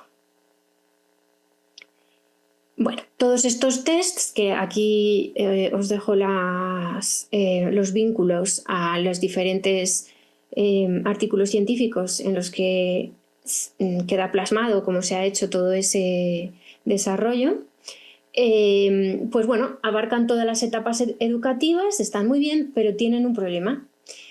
Los conceptos computacionales los podemos medir muy bien si los alumnos han entendido las secuencias, los bucles, los condicionales, etcétera, etcétera. Las prácticas emocionales hasta cierto punto, dado que mientras que están utilizando un bucle están siendo iterativos, pero tampoco lo podemos medir con mucha exactitud. Y las perspectivas computacionales, es decir, intereses, motivaciones, persistencia, todo esto, pues muy mal. Esto no lo podemos medir con estos tests. Entonces, ¿qué hacemos? Bueno, lo ideal, y que ya algunos investigadores han apuntado, es que utilicemos todas estas herramientas en conjunto para evaluar el pensamiento computacional. O sea, no está de más que hagamos observación directa, que analicemos los proyectos, que hagamos tests de estos fiables que de verdad miden lo que dicen que tienen que medir, que hagamos entrevistas, y la última forma es a través de analíticas de aprendizaje basado en juegos. Entonces, estas predisposiciones de las que hablábamos no son fáciles de medir a través de las otras herramientas, ¿no?, de las que hemos hablado, pero sí son fáciles de medir a través de videojuegos. Y es otra de las herramientas que tenemos a nuestra disposición y que, de la misma forma que la inteligencia artificial, se ha instaurado en nuestras vidas, en la de nuestros niños y jóvenes, que los utilizan, y por qué no, ya que los utilizan, pues nosotros aprovecharnos de esa situación. Entonces, lo que hacemos es que hacemos videojuegos, pero videojuegos divertidos, no juegos que se ve enseguida que es una trampa, ¿no?, que es para aprender, sino videojuegos divertidos. Esos videojuegos divertidos que los niños juegan porque les apetece, despiertan en ellos lo que llamamos motivación intrínseca. Es decir, nosotros, cuando algo nos apetece hacer, lo hacemos con mucha alegría, y hacerlo no nos cuesta nada y además aprendemos un montón. Mientras que si la motivación es extrínseca, o sea, solamente estudio porque quiero aprobar un examen, no porque me interese de verdad, el aprendizaje no es tan profundo y es mucho más difícil, nos cuesta muchísimo más. Entonces, cuando están jugando, están aprendiendo con esa motivación intrínseca, es decir, el aprendizaje es mucho mejor, ¿no?, mucho más profundo. Y además, nosotros, sin que los alumnos se den cuenta, estamos recogiendo datos desde el juego para luego analizarlo. ¿Qué podemos analizar? Los intereses y los comportamientos de los alumnos, sus habilidades, si se les da bien programar, también lo podemos medir, ¿no?, si han hecho bien la secuencia, lo que sea. La persistencia, es decir, si fallan, vuelven a jugar o abandonan. El comportamiento ante las recompensas. Si les damos recompensas, ¿qué pasa? ¿Vale? Podemos, pues, de hecho, si utilizamos un juego colaborativo, también podemos ver cómo colaboran con sus compañeros. Vale, entonces ahora viene la investigación. ¿Cómo investigamos esos datos? Bueno, aquí quiero hacer un inciso para hablar del proyecto Erasmus Plus en el que estamos metidos. Los proyectos Erasmus Plus son proyectos cofinanciados por la Unión Europea, y nuestro proyecto es sobre pensamiento computacional con el foco en diversidad e inclusión. Y ahí pues lo que hacemos son materiales para evaluar el pensamiento computacional, actividades y recursos para aprenderlo, protocolos para los docentes y también formación para los docentes. Bueno, pues en la Universidad Rey Juan Carlos hemos desarrollado, por ejemplo, un juego. Cuando se desarrolla un juego, su validación también es difícil. Entonces lo que hicimos fue lo primero llevarlo a varios colegios en su modo individual y en su modo cooperativo de 2 niños juntos y primero hacer un pretest, luego que jugaran con el juego bastante tiempo, luego hacer un post-test para ver, utilizando esos tests que hemos dicho antes, para ver si los niños aprendían con el juego y para ver si el juego medía igual que medía el test. Es decir, si el juego nos decía que el niño era bueno en secuencias, también nos decía que era bueno en secuencias en el test, para saber si ese juego era válido. Entonces, fijaos que este juego era para niños de 3 a 12 años y hay una versión de colegios y otra versión online, que uno se puede descargar voluntariamente. Y tenemos, bueno, ahora yo creo que vamos ya por 120.000 partidas, o sea, es muchísimo lo que tenemos. Tenemos muchísimos datos que son fácilmente generalizables y de hecho también podemos comparar entre entornos escolares y entornos no escolares. Y ahora viene una parte muy interesante. Aquí tenemos los resultados de esas partidas, digamos. En este caso, las partidas son del juego que uno jugaba en su casa porque le apetecía. Se descargaba el juego y jugaba en su casa cuando le apetecía y porque le apetecía, ¿vale? Tenemos arriba en el centro un gráfico de la edad. En naranja tenemos a las chicas y en azul tenemos a los chicos. Nos damos cuenta que independientemente de la edad, las niñas lo están haciendo mejor que los niños, básicamente a todas las edades, ¿vale? Pero en este gráfico lo que estamos viendo es si hacen el reto bien o mal, ¿vale? Si aciertan o no aciertan. Es un juego en el que hay una hormiguita, la hormiguita tiene que llegar a un sitio y hay que programar un código para que la hormiguita llegue a ese sitio esquivando obstáculos y recogiendo cosas por el camino. Vale, pero hay una cosa súper curiosa, que se ve muy bien en el gráfico de abajo mejor. Abajo viene la edad, de 3 a los 12 años. Y en el eje vertical está el tiempo que tardan los niños en resolver los retos.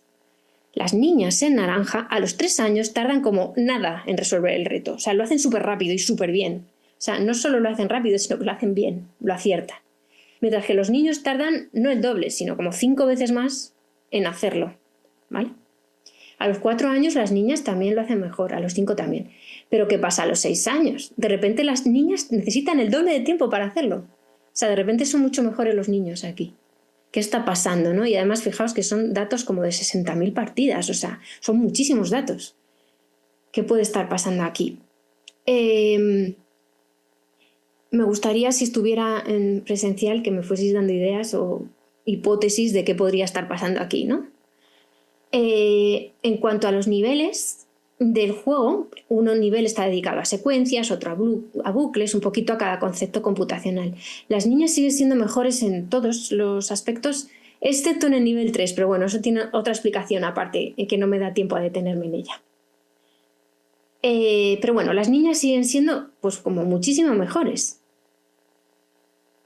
En este otro gráfico rarísimo se puede ver como los niños empiezan más abajo, pero terminan más arriba. Es decir, progresan más también a lo largo del juego.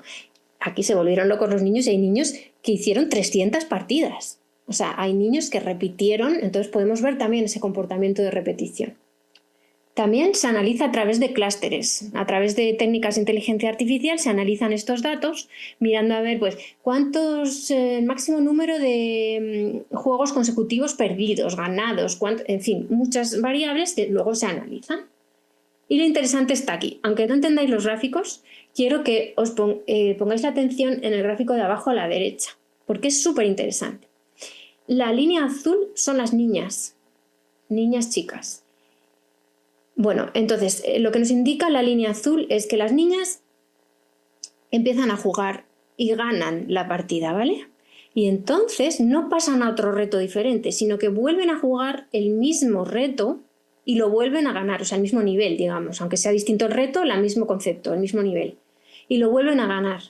Y entonces lo vuelven a jugar y lo vuelven a ganar y lo vuelven a jugar y lo vuelven a ganar y así todo el rato. ¿Cómo no van a...? O sea, no progresan porque están todo el rato jugando a niveles que ya han superado, ¿vale? Los niños, sin embargo, son la línea rosa. Los niños fallan y lo vuelven a jugar, y entonces fallan y lo vuelven a jugar, y entonces fallan y lo vuelven a jugar. Tiene un poco que ver con que son más competitivos, lo veremos luego. Juegan, fallan y lo vuelven a jugar, fallan así hasta que empiezan a ganar. Y de esa forma están progresando más en el juego. Entonces, a mí me gustaría saber, es que claro, estoy aquí en online, pero me gustaría saber vuestras ideas o hipótesis de por qué se está produciendo esto. Nosotros lo que finalmente descubrimos, que uno de los motivos bastante fuertes de que esto estuviera ocurriendo, es que en el juego se iban ganando puntos. Y los puntos los podías utilizar para adquirir diferentes personalizaciones para la hormiga, que era el personaje principal, un pijama, un gorro, unas botas. Las niñas estaban jugando solamente para ganar puntos y solamente a partir de los 6 años. Anteriormente a eso no les importaba, jugaban para superar el reto, pero ahora estaban jugando para conseguir recompensas, mientras que los niños estaban jugando para superar el reto, no para conseguir recompensas. Esto nos ayuda un montón para transformar la forma de enseñanza en los colegios de forma que tengamos mucho cuidado con las recompensas en las niñas, sobre todo a partir de los 6 años, que es cuando cambia y ya les importa mucho ganar esos puntos, ¿no? Otra de las cosas que hemos encontrado en nuestra investigación en cuanto al género es que, y esto también es súper sorprendente, a mí me gusta un montón este hallazgo, y es que hay mucha diferencia entre los entornos escolares dentro del colegio y los entornos que son fuera del colegio, que son voluntarios en tu casa. Resulta que las niñas son mucho más eficientes en su casa cuando nadie les está controlando que en el colegio, y los niños al revés. Esto a mí me parece muy, muy significativo. Los niños siempre son más competitivos en ambos contextos y las niñas más reflexivas en ambos contextos, pero las niñas son más eficientes en casa, pero mucho más, y los niños menos en el colegio. Esto nos da a entender que quizás el sistema educativo está más centrado en la forma de aprender de los niños que de las niñas, y resulta que quizás el método de evaluación que es muy competitivo, que tiene tiempo para terminar un reto, por ejemplo un examen, y hay mucha competición, las niñas sufren mucho más esa presión que los niños. Yo creo que todos hemos estado en el aula y un niño ha sacado de repente un 3, ha suspendido, y he suspendido, pero si la niña ha suspendido llora y lo pasa fatal. Entonces, esa tensión que hay con el sistema de evaluación en el aula no está ayudando a que las niñas se sientan cómodas cuando trabajan este tipo de habilidades como el pensamiento computacional o la informática. Entonces, eso es un reto que también tenemos ahí y que tenemos que seguir investigando para ver qué es lo que está pasando aquí. Entonces, vale, yo creo que tenía de tiempo hasta las 10:40, o sea que me gustaría que hubiese alguna pregunta. Con lo cual, yo creo que termino aquí, aunque tendría muchas más cosas que decir, y me gustaría un poco conocer vuestras impresiones y si tenéis alguna pregunta, pues estaré encantada de contestarla.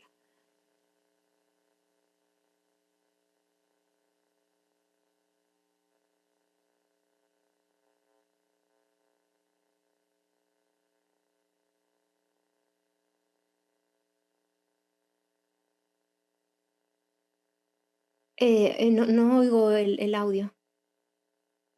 No se escuchó. No se escuchó. Hola, hola. Muchísimas gracias a la doctora María por su valiosa intervención. Si en el público tenemos alguna pregunta, levanten la mano y les acercamos un micrófono. Ok, acá hay una pregunta. ¿Nos das tu nombre, si eres estudiante, de qué semestre y en qué programa?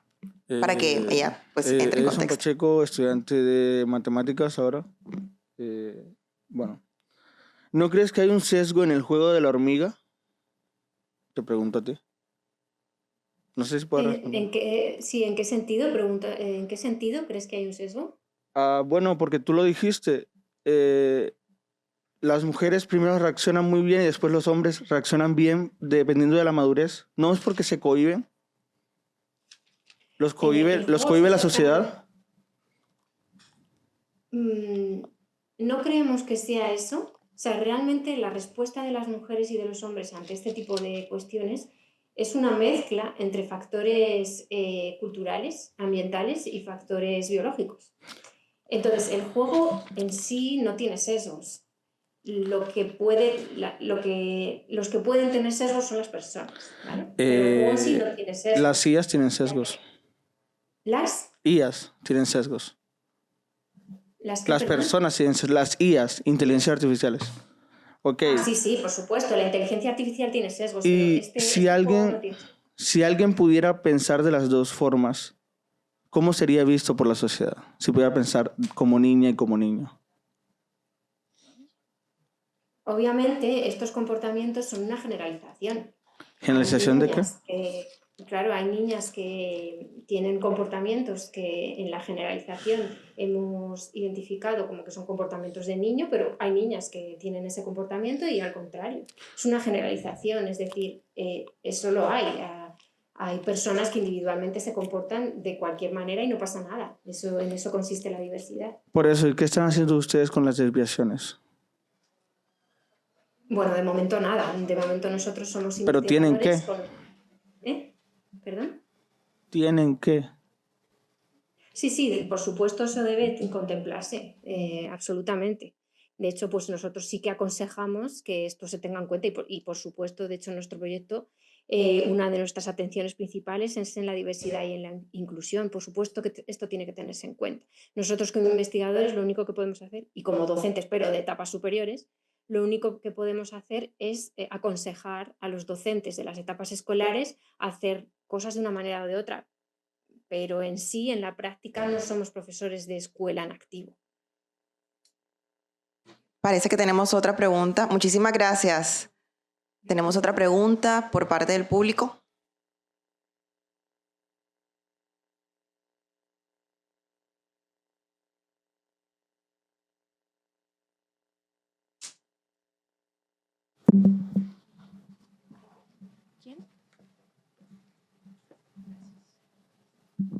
Hola, buenos días. Mi nombre es Ginette Paola Pérez. Soy estudiante del doctorado en educación de la Universidad de La Sabana. Mi trabajo de investigación está orientado hacia el pensamiento computacional en primera infancia. Todos los que estamos aquí reunidos, pues estamos o nos interesa este tema del pensamiento computacional, pero mi pregunta puntual para la doctora María es, desde su grupo de investigación, ¿qué los motivó a generar este tipo de elementos para evaluar el pensamiento computacional? Sí, bueno, como he comentado en mi presentación, yo es que personalmente soy la coordinadora del grado de videojuegos y docente en el grado de diseño y desarrollo de videojuegos. Toda mi vida ha estado muy relacionada con videojuegos. Por lo tanto, yo comencé, digamos, mi tesis doctoral hace años uniendo ese pensamiento computacional con los videojuegos. El tema de las diferencias de género no ha sido algo que hayamos buscado, es algo que hemos encontrado.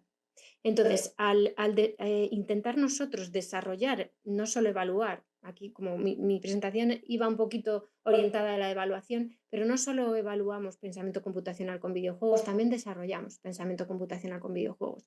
Entonces, al hacer esas herramientas, no solo hemos hecho este videojuegos, hemos hecho muchísimos más.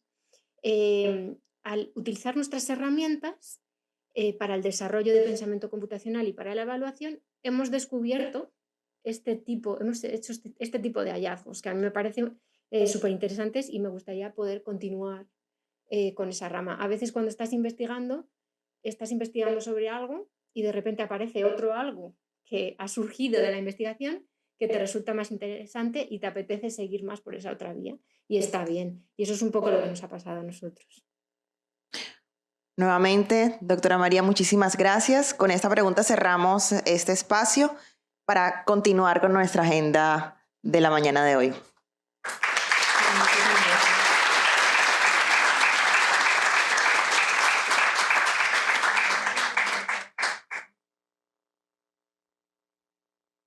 A continuación, invitamos a la doctora Ana Equidad, quien nos hablará sobre la observación en el aula al estudio de investigación. Bienvenida, doctora Ana. La doctora Ana Equidad es profesora en educación computacional en la Universidad de Uppsala, Suecia, doctora además en investigación en educación en computación y posee una maestría en educación de las ciencias que incluye matemáticas y física. Ha sido coordinadora del Centro de Investigación en Educación Disciplinaria de la Facultad de Ciencia y Tecnología de la Universidad de Uppsala y ha liderado 2 importantes proyectos de investigación financiados por el Consejo Sueco de Investigación. Muchísimas gracias. Bienvenida.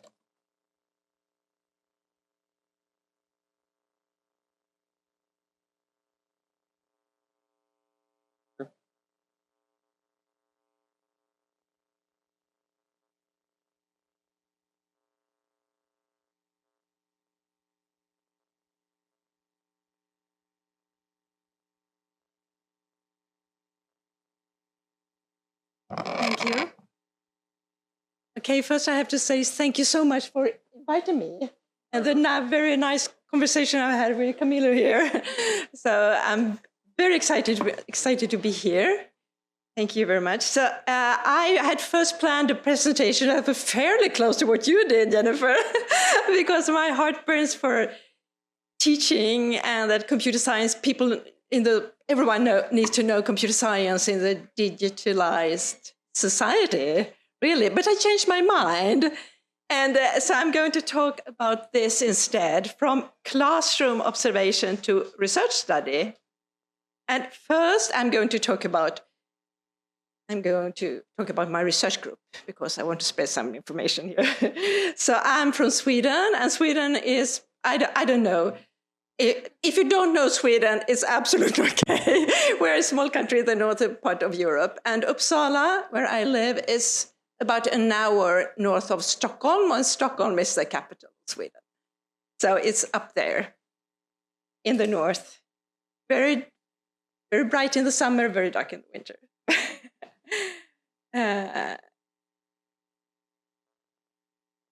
So Uppsala University, it was founded in 1477, so it's the oldest university in Sweden. And we have more than 50,000 students, but many of them are not full-time students. Some take one course or a few courses. So, and nearly 6,000 researchers. And the university is divided into faculties, humanities, and medicine, and so on. And I'm part of the Faculty of Science and Technology, where there is computer science and physics, chemistry, biology, geoscience, mathematics, technology. And this building here is the new IT department. And we have more than 5,000 students every year. And I think we are about 120 teachers and 120 PhD students.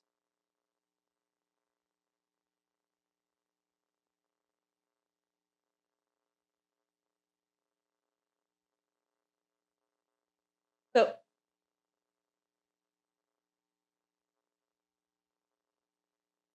I think I need some help there.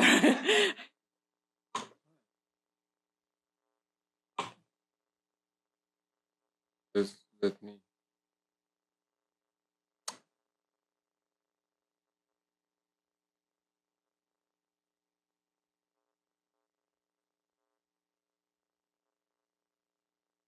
Thank you.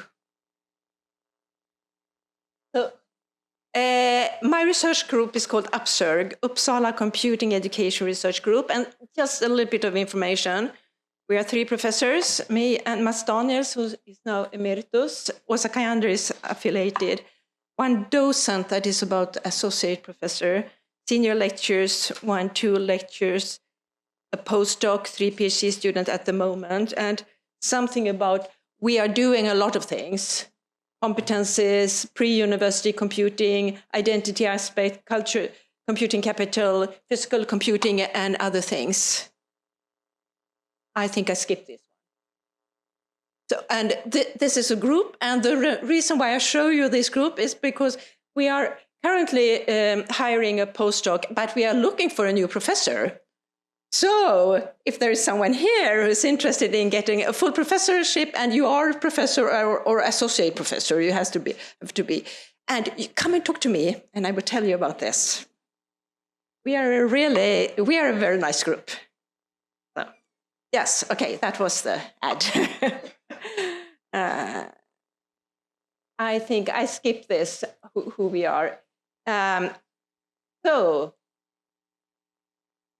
Today I'm going to talk about from classroom observation to research study. I will talk about where it started, what it led to, and what we plan to do.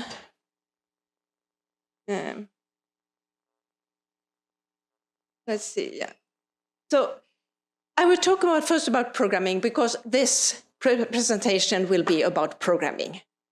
So programming was introduced in Swedish schools, as in many other countries around the world, but not until 2018.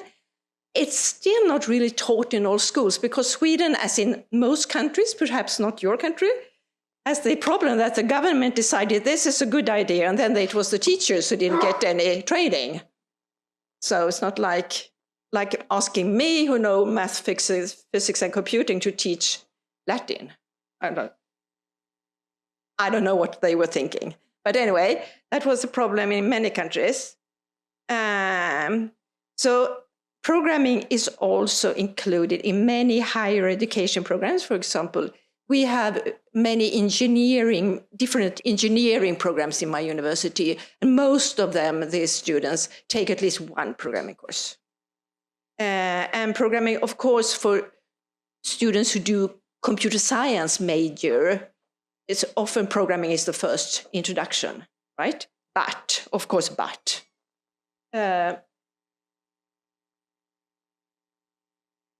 if you are into programming, you probably know that there is an overwhelming amount of research from around the world about difficulties that novices have when they learn to program. And the first report I found, I think, was from 1969, when it was first introduced at university level in the US. And there was a paper published in a first version of the 60 paper that said, we had a programming course and many of the students drop out. I thought, yeah, right. So let me tell you where it started. My training was first as a teacher, a high school teacher, or what we say, upper secondary school teacher, pre-university, teaching math and physics, and eventually I started to teach programming. Okay, so when I did the teacher training, our teacher talked about conceptual learning, conceptual understanding in math and physics. Okay, fine. But the thing is, when I started to teach math, it was quite common that my students said, I understand your explanation, but I can't solve the problems. Some people nod, yeah, okay. And at that point, I was thinking that, okay, conceptual understanding, students can talk about the concept, but it is actually the practical part of it that is the real problem. Then I went back to university for a PhD in computing education, and I was teaching first programming courses. I had like 100, 200 students in front of me like this. And it was, at that time, what I would call a traditional programming course.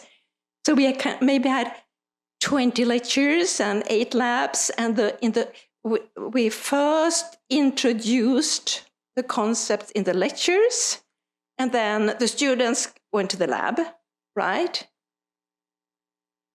The thing is that I think I'm a fairly good teacher, and I had this feeling that I had 100 question marks in front of me. it's like they just didn't get what I was talking about. Oh, I'm glad someone else has experienced it, not only me being a bad teacher. Yeah. So what happened then was that a colleague of mine said, let's change this course. Let's put the students in the lab before we tell them about the concepts. So I'm going to show you a Swedish website, which I understand all of you understand and know. I think Klaus here can understand it. Anyone else understand Swedish? No. So, but I think you understand what's in these green boxes here. Because what we did, we put them in the lab and we asked, type this in the editor and see what happens. And play around with it. And then there was a little bit of explanation. You can see that there are the references to object, a little bit explanation there. And so we introduce, this is introduction to methods in Java. We like this. And then they came to the lecture and I had the feeling that I had students in front of me who understood what I was talking about because they had played around with it. Like this. So now I'm going to ask you, has anyone here ever tried programming? A few, yeah. Has anyone of you been teaching programming? Yeah, good. Thank you, because I want to hear you. What is your experience of how students learn programming best? You see the alternatives. You may raise your hand on several alternatives. Okay, if you have been teaching or being a TA or something, who of you think that your students learn programming best by listening to lectures? Half a hand. Two full? No, okay. Okay, how many of you think that the students learn programming best by reading a textbook? Well, no way that students don't use textbooks. No one, I can tell you. How many of you think that they learn best by watching videos? Yeah, I thought that someone would say that. And watching someone else coding? A few, yeah. Coding their self? Yay, good answer. Most of you. I'm glad you have the same experience. I would feel bad. What do you think about your students? Do you think, how many of you believe your students think that they learn best by being in a lecture hall and listen to the professor?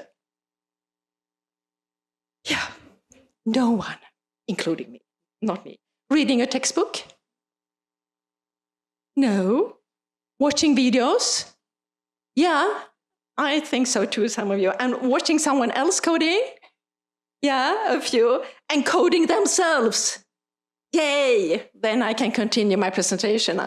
Otherwise, I must have to go, I don't know what. So when I was a PhD student, I had a very famous professor, and she said, again, investigate students' understanding and learning of concepts.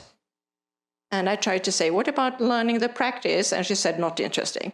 So this is what I did. I interviewed students. There were several studies. We interviewed students, had international studies. I will show you something of what they said. This is what one student said. The abstract understanding is something you can learn by education, by reading. You can learn that in class. But the understanding of actually applying it to programs, you must learn it by using it. Yeah.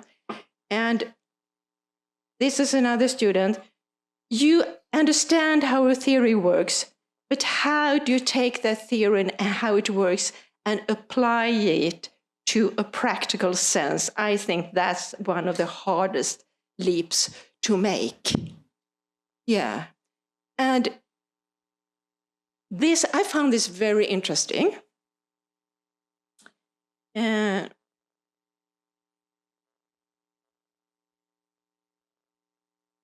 Okay, so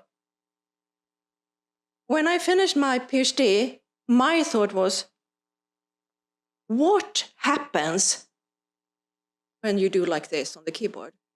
What happens when you code hands-on? Why does this seem to open up the understanding so much better than just listening and reading? What are the actual mechanisms behind this? So I was telling a person, it was actually a medical doctor, I say, it's like magic.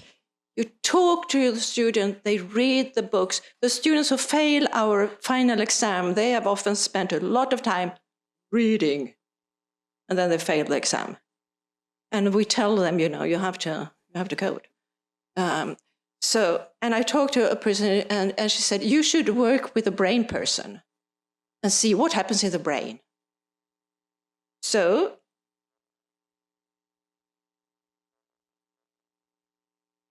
I'm going in the wrong direction. So I contacted the Swedish Research Foundation, that is the NSF in Sweden, and said, do you have a person who I can contact? And I got contact with a neuroscience researcher. And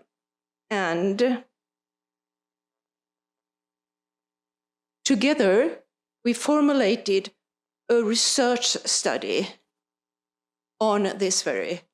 So, hands-on in programming education, educational effects in brain process, because everyone who's ever programmed themselves or taught programming, they know that, and research also say that coding hands-on is good for learning. But why is that? What are these mechanisms behind? And there are gaps in understanding of how and why hands-on learning has positive effects. So this is a collaboration between two researchers in computing education, one researcher on education, higher education, and one researcher in neuroscience. These are from University of East Anglia in UK. The education researcher is from Stockholm University. And this is basic research. There's lots of good research on which IDE should students use, and how do you organize your lectures and implement active learning, which is very close to the teacher. But this is basic research. But I wanted to say this because I heard from Emilio that there were teachers in this room. And the idea for this is a large research supporting 2 PhD students, giving them salary for 4 years, and for us too. And the idea came from me being a math teacher in upper secondary school. I just want to say that ideas that come from teachers can be the core of very important fundamental research. That's the reason why I picked it.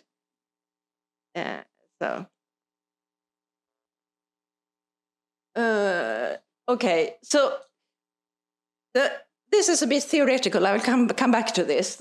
So the aim was to build a model that is a statistical model of hands-on learning based on neural processes and behavioral mechanisms in parallel with authentic classroom experience. Coming back to that.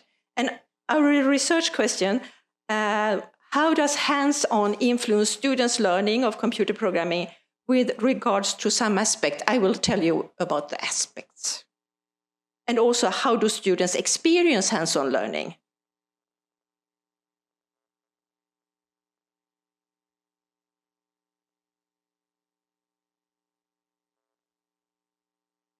Okay. Yeah. No, wrong direction.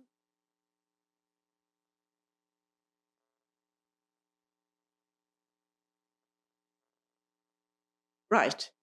Okay. So this. So I had this hypothesis. I believe that you're doing this and something with a mechanic center in the brain helps learning. That is what I thought. A colleague of mine said, no. I don't believe that. It's probably that if you do like this, your attention increases and that's why you learn. So we didn't really know why. And we had to look into the literature, because there's actually a lot of literature on hands-on learning. So, for example, let me show you this. Have you heard that students who knit during lectures learn better than students who just listen? Okay, I'm going to... that picture was going to disappear. Okay, because we are not talking about knitting. It was just one example of hands-on. Okay, so we looked into computing education research, medicine education research, a lot of research. And there was many things that people suggested. This is the reason why hands-on is good. Okay? So some research said it improves your memory. Other research said it reduces the stress level, or it improves motivation, or it increases attentional processes, like my colleague said, it's the attention. But if you sit here and you are smart people, I think most of you think that, wait here. If you have a group of people doing hands-on and they learn, then they learn to program. That might have nothing to do with their hands, right? Okay, so we have to investigate others, because it might not be the hands, It might be that, that they have such a good self-esteem, They learn. Or it might be, this is something called need for cognition. That means if a person likes to think, you can measure that with a questionnaire. Maybe it has to do that they are smart. It has nothing to do with the hands, they are just smart. Or maybe it is, have anyone heard of Carol Dweck's mindset? Some person has. Okay, so this is a large research area that shows that if a person thinks like this, I was born bad in math. It's no use that I study. I'm bad in math. That's called fixed mindset, and that's bad for learning. It turns out that many Swedes think like that. That's bad. But it could be, I'm bad in math, but if I work hard, I will get better. That's cool. Then you have a growth mindset, and that's good for the learning, because of course you get better if you work hard. And in other countries, the growth, maybe in here, is more people have the growth mindset. Okay, so the research studies, they investigated one or two factors of this maybe, but we think, we make a huge study, we investigate all these factors, and we will see on a statistical model which factors that actually turns out here. Okay, so now I'm going to show you very, very detailed pictures, so don't fall asleep. So this is the research design that we made together with the educational researcher and the neuroscience research. It has 3 parts, we call them A, B, and C.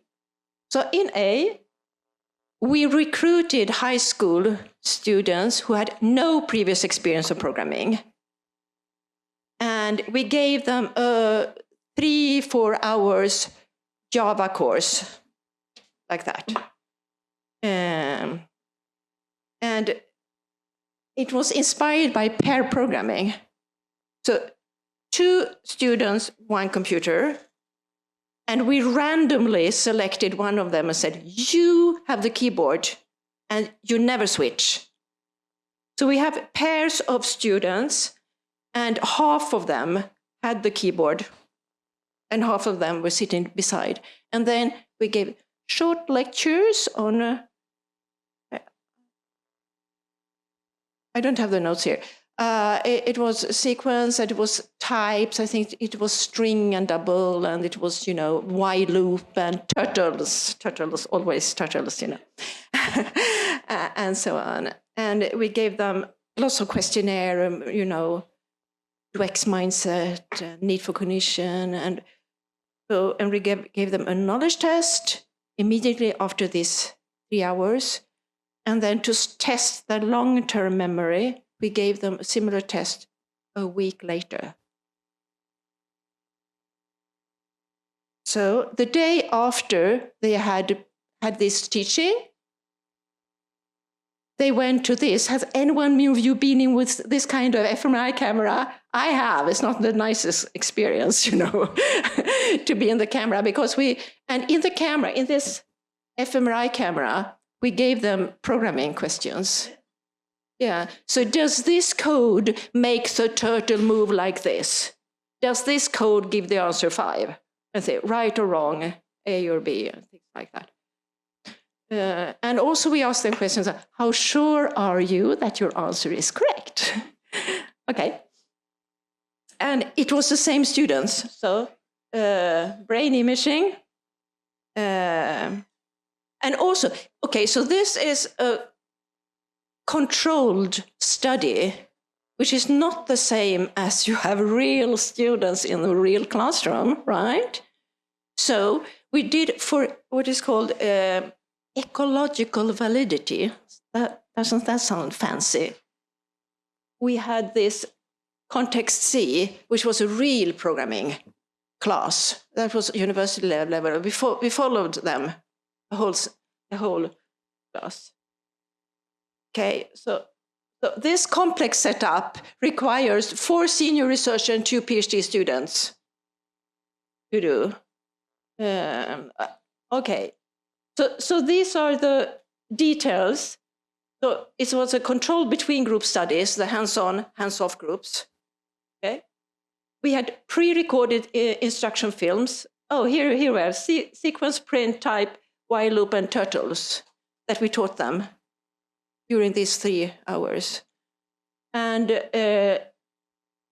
so the reason why we have different numbers here is that, so we recruited students who never had programmed before, so we had an equal group. But some students, they really wanted to be in the study because they got a picture of their brain after the study. And 500 Swedish crowns, that's $50, And they really wanted a picture of their brain. So I remember a girl who said, I never programmed before. Well, she had, so we had to take away a few people from the data like that. And we asked them before and after, how stressed do you feel? And then we taught them, and then, how stressed do you feel? Go on. Okay, so now we come to another boring, so don't fall asleep here. So we have the intervention here. And so we have, intervention was teaching, which was basically 3 hours, because we have to give them some soft drink. And, if you ever heard of the Swedish word fika, that is what we gave them, some snacks. And with the 2 groups. And possible effect could be on the knowledge test directly after, knowledge test after if 1 week, the knowledge test in the fMRI camera, the confidence, we asked them, how confident are you? Was there any effect of hands-on on stress level, motivation and so on? And then also we had factors that has nothing to do with learning to program, because we wanted to know intelligence, but we didn't want to do an intelligence test, so we used their school grades instead. Which grade they had in math and language and so on. And this need for cognition is something that is probably not changing after teaching. And we also, how well do you know the person you work with, closeness with peers, and mindset. So a few things that are not influenced by. So this is the whole setup.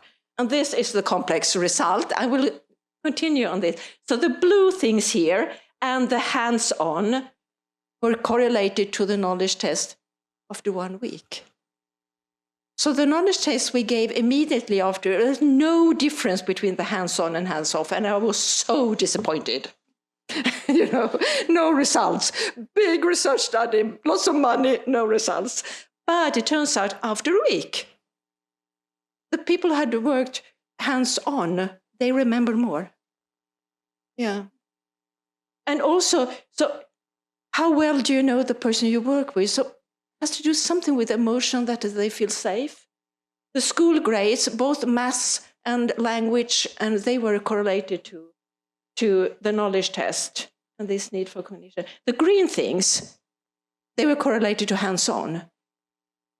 So the knowledge test, yes, and the self-esteem. It turned out, we asked the student, how sure are you of your answer? And it turned out that those who had learned hands-on, they were more sure, even though they didn't do any better. But anyway, they were more sure of their answers. And the stress reduction, the student who had the keyboard, their stress level went down much more than the students who were sitting beside.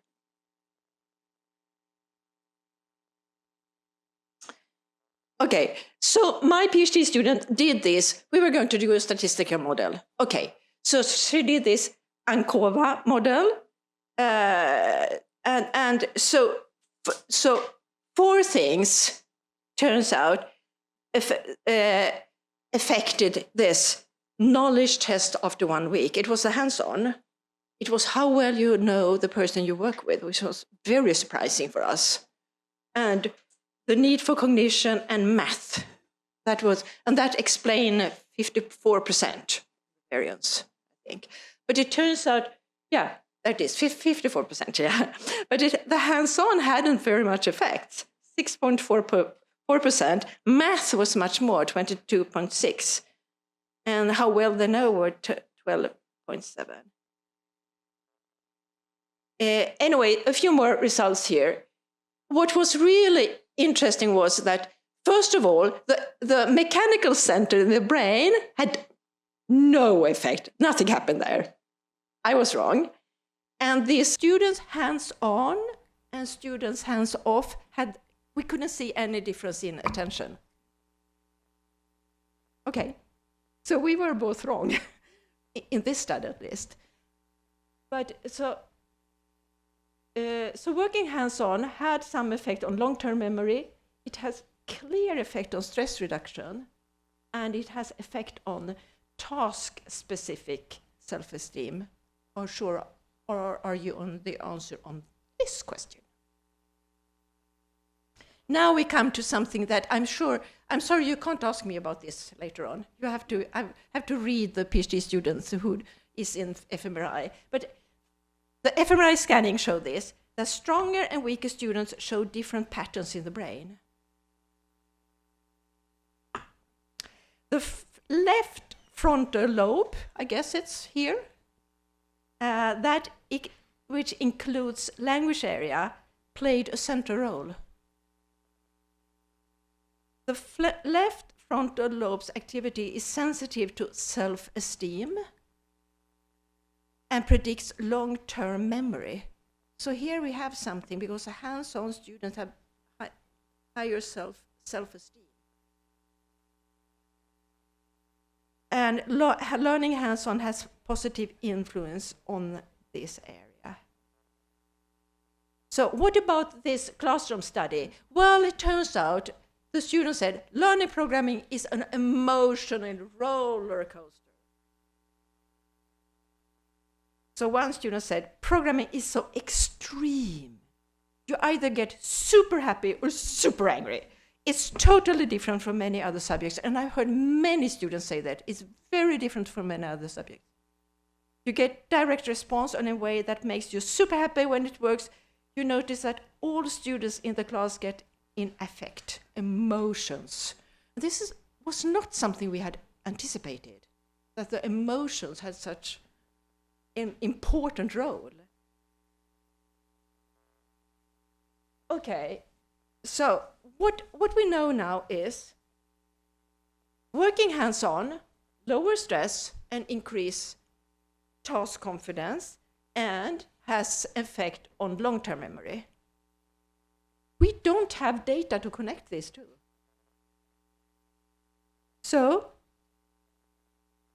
something here that we can't say from this study, but we say it probably has to do with something with the working memory. So this is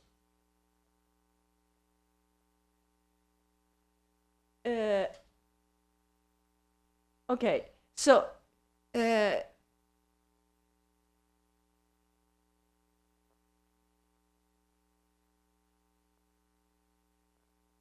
if we talk about working memory and long-term memory, the working memory is a bottleneck. It's small. And the amount of information a person can hold in her working memory is essential for the ability to learn. And there are some researchers who strive to identify ways to improve. I know a Swedish researcher who's working with smaller children to improve their working memory, because what information you get through your eyes and ears and the senses goes through the working memory, and we want it to go to the long-term memory so you can use it. So our hypothesis is a little bit pointing in a different direction here, that it seems that positive emotions of lower stress, you feel confident with the person you work with, can reduce the load on the working memory, which can then improve long-term memory. So not the mechanic center in the brain.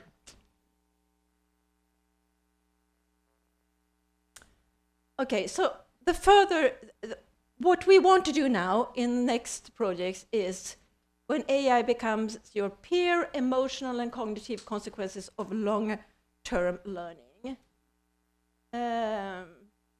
Okay, so we know, learning with AI, there are lots of gaps, you know. There are lots of papers. I talked to Klaus here, who does lots of research on this, and there are lots of research papers that say, yay, AI is so good for learning. And then there are other papers say, no, maybe not, So, but still, we know that research suggests that emotions play a significant role in shaping memory and learning outcomes. So this is what we want to do. We want to do a new study when we compare, when students learn programming either with a peer or with an AI as a peer, and compare this group. So how is, and doing in a long term, not just one occasion, but a long term, we follow students. How is long-term learning in terms of reasoning, problem solving, memory affected by learning together with a peer or with an AI? This is what we would like to do. Oh, and I think I skipped this one because I don't think I have much time, right?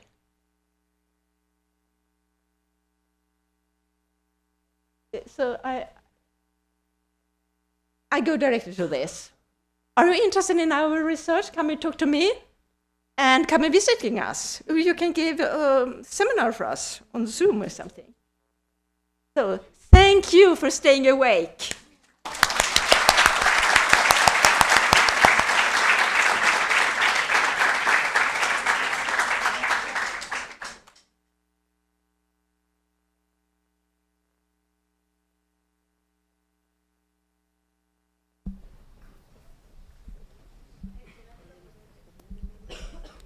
Is it working?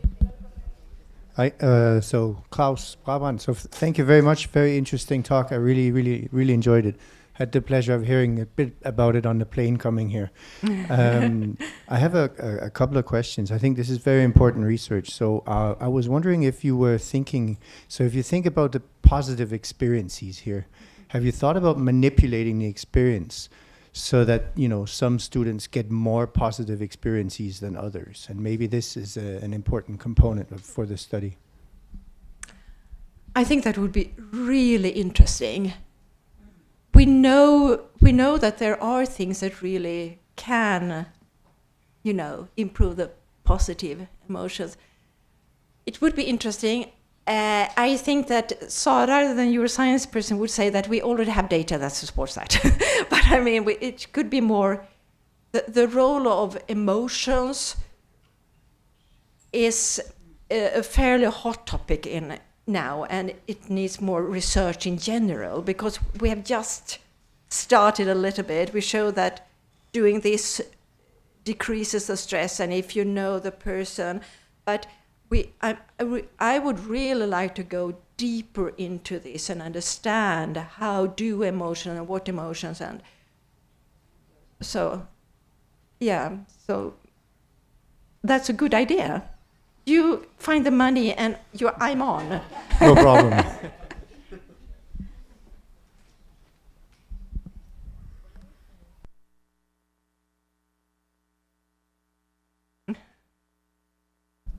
I will try to do it in English. I'm not very good, but anyway.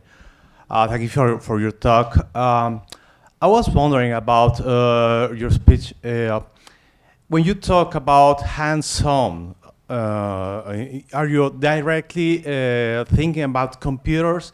Because I have been teaching computer science for 33 years, a little bit more, and my approach is going first on a notebook, trying to understand and to put in practice all the necessary skills, the core skills, like the fundamental computer programming resources. And once understood, I try to put them to self-learn programming. So I don't know, when you talk about hands-on, you are talking about directly computers, or trying first on a notebook or something like that. Thank you. Yeah, that is a good question that really could be investigated. So in this study, hands-on was a keyboard and typing code.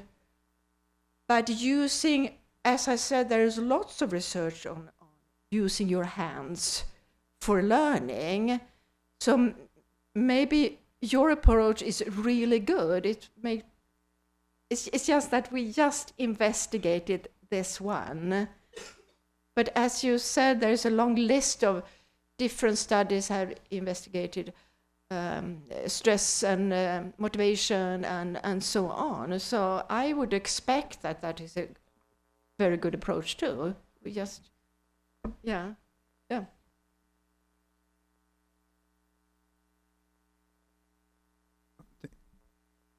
Oh, thank you.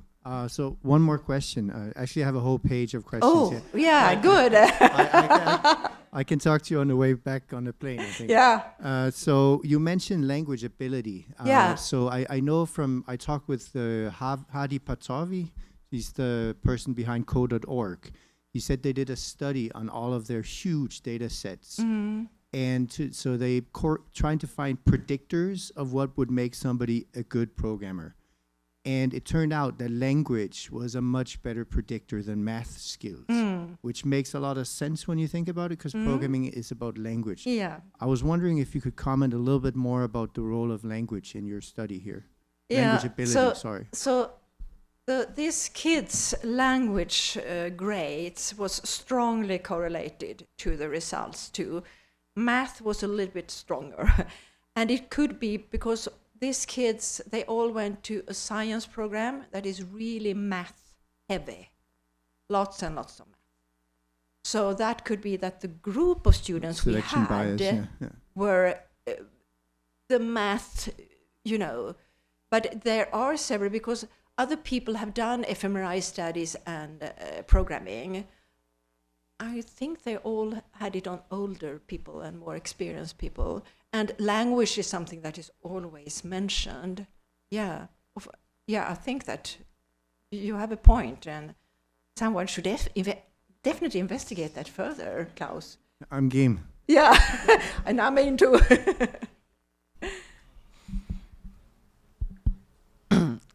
Buenas. Voy a tratar en inglés. when I was thinking in hand off, I'm thinking in poner, like to do, making the things. Yeah. It's like when hand off is quitar, hand off. Hand off es quitar las manos de algo. But I understand to be discombobulated or confusing about it, because it's too easy think about hand of like un manual, a book. Then my question really is about the AI. You say the AI is a bad No, I professor. said that some research said it's really good, and some research said that we should be a little bit cautious, you know. But if We don't really know. Perhaps I expressed myself not very clearly. But if you combine this with that and do something new, like, I don't know, for example, AI when attention, make the attention of the public and like do a focus in that. It's like, oh, people is focusing on this, and this, and this, and this, and this. And, oh, what is the problem with them? It's a problem because they have, I don't know, they have attention, una falta de atención, or lack of attention, something like that. I'm not sure I understand your question. Can you say it again? Oh, my question is, AI is good or not? Oh, well, I would say that we don't know, because probably AI is really good for some things. I don't know what happened.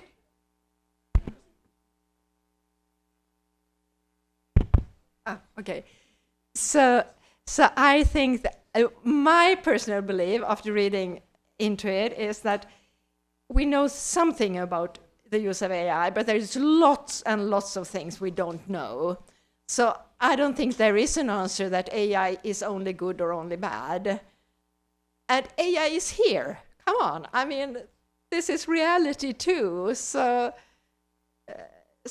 some way we have to think about it and count on it. And some aspect might be bad and some aspect might be good. We don't know. Well, we know a few things. And I think my colleague who sits here, who you can't see, he will talk about AI, right? He said, I think yes. Oh, he's giving 2 talks, and one of them is AI? Yes. Okay, so you have to come and listen to him. And he can speak Spanish, and I can't. Yeah, I know. I wish I could. So, yeah, but it's a very interesting question, isn't it? The AI. Yeah, and I don't think we know really yet when and how to use it. So, thank you for your presentation. I really like it because it's it's hitting home because of the methods I used to learn stuff. For example, I try to learn the basics of programming. I'm studying more languages, and it is true that having knowledge of how to learn a language is very helpful into learning programming. Yeah, right. I also know that I try to only watch videos. I try different approaches to learning programming. And the best that works on me is with hands-on. Yeah. Not necessarily always with the hands on the keyboard, but it's mostly doing something. The reason I do this is because for some reason that I found out that I learn better when my body and my mind are connected, doing the same thing, focusing on one thing. That's why I think that the research, that the results of your research was like the hands-on students that could learn programming or having that long-term memory better. It is because of they do something. Yeah. And I find it fascinating.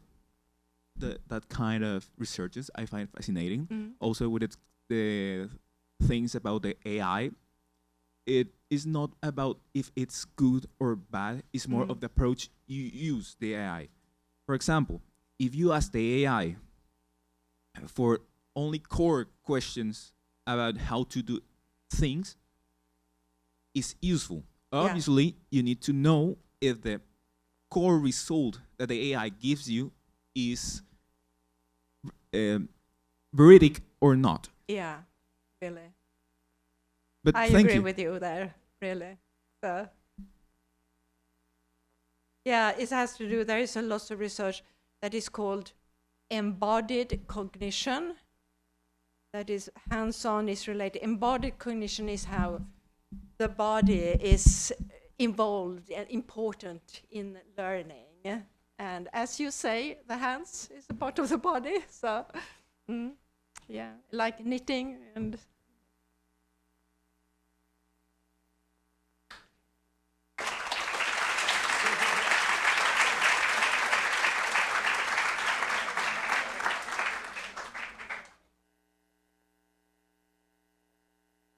Muchísimas gracias a la doctora Ana por su presentación.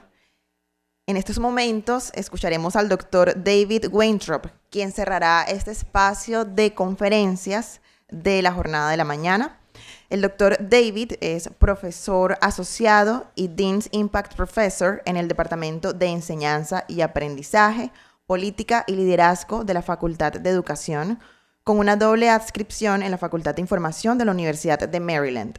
Su investigación se centra en el diseño, implementación y evaluación de experiencias de aprendizaje computacional que sean efectivas, atractivas y equitativas.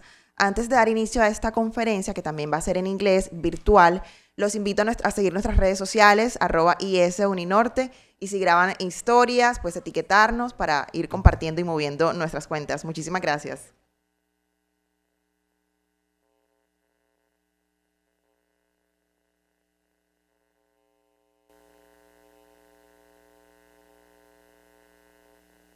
Hello, hello. Can you hear me? Perfecto. Perfecto. Bueno. Perfecto. Excelente. Okay. Hello, everyone. Buenos dias. Thank you so much for having me. Lo siento, mi español es no bueno. Necesito usar inglés. I hope that's okay. That's about as much Spanish as I can get away with. So thanks so much for having me today. My plan is to spend, so I have 50 minutes. My plan is to try and talk for around 40 or so leave some time at the end. But I always like during my talks to get interrupted. I think having conversations back and forth is always more interesting and more generative than me just talking for a long time and people just passively listening. So if people want to put questions in the chat, you're welcome to. If we think there's an easy way for you guys to interrupt me while I'm speaking or just like grab the mic and start talking, I encourage that because, again, I always like to hear from you. And if I don't make it to the end of my slides, I would call that a successful talk because that means we got sidetracked with more interesting things. Okay. So, and it looks like you guys can see my slides. The title of this talk is called Situating Data Science in the Lives of High School Students, the API Can Code project. As a little bit of background, early in my career, I spent a lot of time thinking about computational thinking and ways to integrate computing across the curriculum. I also did a bunch of work on designing introductory programming environments. But over the last couple of years have become increasingly interested in data and data science. This is in part a reaction to a recognition of just how important data is in our lives, in the lives and the world that students are graduating into. But then also a recognition that data science doesn't play a large role in K-12 education. There are very rarely data science classes. And so data kind of lives in a bunch of different places in the curriculum, but rarely is it a focal topic of education. So have spent the last couple of years building out this research project we call API Can Code. So the plan for today is to introduce some of the motivation, the work we did in forming the design, and then presenting the curriculum and some of the findings so far. To begin, I want to introduce my team. So Rotem Israel Fishelson is the lead postdoc on this project. She is absolutely tremendous, has done a lot of really amazing work around the design and research, along with Peter Moon and Yue Shin, who are students working on the project. So the goal of this work is to introduce high school students to the computational foundations of data science by having them explore meaningful and authentic data that aligns with their interests. So there's kind of three key pieces. One is computational foundations, and that in part comes from my background as a computer science educator, and so helping students understand some basic programmatic building blocks for data science. The second piece is meaningful and authentic data that for students to use. And that aligns with this last piece around interest and interest-driven.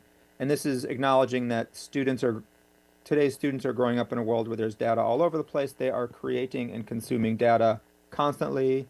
And so trying to explore their interests and the data that they're creating as a context for introducing them to data science. Okay, so like I said, students are growing up in an increasingly data-driven world.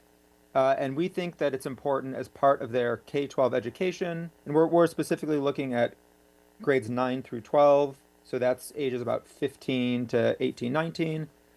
Looking at high school age students and helping them develop foundational data science practices. The importance of data across the curriculum was recently recognized in this report that came out from, at the bottom, there's a lot of acronyms, but these are in the United States, the professional organizations for math teachers, science teachers, statistics teachers, social studies teachers, and computer science teachers. So the professional organizations of those five groups came together and put out this statement talking about how data bridges these disciplines and how all subjects in school should recognize the contribution of their data to their discipline, acknowledging that data is a key ingredient across all these different disciplines. And then at the same time, there's research showing that when concepts we want students to learn are situated in contexts that they're familiar with, that they're interested in, that they're motivated by, that can help deepen engagement and increase knowledge acquisition. So this is interest-driven learning as a way to support meaningful, successful learning outcomes. And in our case, it's thinking about data and data sets that align with students' interests. So that was the motivation, what we were trying to do when we set out. The first thing that we did on the project was, because I was relatively new to the data science landscape, was we spent a bunch of time trying to understand the current landscape of data science, particularly data science in K-12 classrooms. What curricula exist, what tools are students using, what types of data sets are students using, to understand whether or not kind of this vision that we had, for an interest-driven data science curriculum, whether or not that already existed, and kind of how we can situate our work relative to what was out there. So the way that we went about doing this is we essentially identified 4 commonly used data science curricula in the United States: Introduction to Data Science, Bootstrap Data Science, the U-Cubed curriculum, or the U-Cubed K-12 data science curriculum, and then Code HS also has a data science curriculum. And we systematically analyze them across a bunch of different dimensions, including tools and technologies they were using, the role that programming played, the types of data that they used, how well it aligned with their interests, things like that. And so an early publication we had from this work was we analyzed the data sets used in K-12 computer science education curricula. And this is published in a paper called Understanding the Data in K-12 Data Science, and found that while there are data sets that are recent and that align with students' interests, there's also lots of opportunity to better situate data science within students' lived experiences. And there are also lots of opportunities to create data science experiences for students that gave agency to the students to decide what data sets they wanted to pursue. So instead of us as curriculum developers or teachers deciding every student in our class is really interested in in basketball. So we're going to use a basketball data set, giving students some agency. A second analysis we did was looking at the types of tools that students were using to learn data science, in particular, what those tools were, what were their capabilities, how accessible were they along a number of key dimensions, and then finally looking at the role of programming specifically. And one of the things that we came up with is we built this repository, this kind of a big matrix of all the different data science tools that we identified. We ended up identifying over 30 tools used in K-12 data science education, and articulating different capabilities of each tool, accessibility dimensions, extensibility, the data sets that are provided with them, instructional support, teacher support, curricula, etc. And we published this in we both have a paper on this, but then also on our website, which I'll share a link to in a minute, we have this big matrix, and the idea is for other people who might be interested in pursuing or exploring data science as a place to go to kind of look at what tools are available that have already been used in K-12 education spaces, and to then kind of make more informed decisions about what tool is right for their project. So that was the first thing that we did, was to understand what tools are out there, how those tools are being used in curricula, and the data sets that students were being interested in. And so, like I said, our goal was to create an interest-driven curriculum. And so what we mean by that is a data science curriculum that students find engaging and compelling, and that is informed by their voices and values. And so what that means is not us saying, here's what students are interested in, but working with students to understand what they're interested in, what they care about, what data sets they might find compelling, what type of data science experiences and activities that they would find motivating. So to go about doing this, we ran a series of participatory design sessions. Those not familiar with participatory design, it's a research methodology that involves end users in the design process to make sure that what's being designed reflects who they are and what they care about.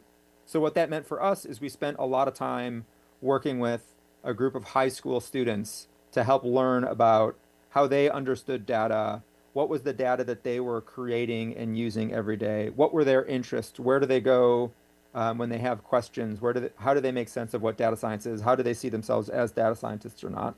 And we collected all this data from their students, and I'll show you the types of activities we did and what that ended up looking like.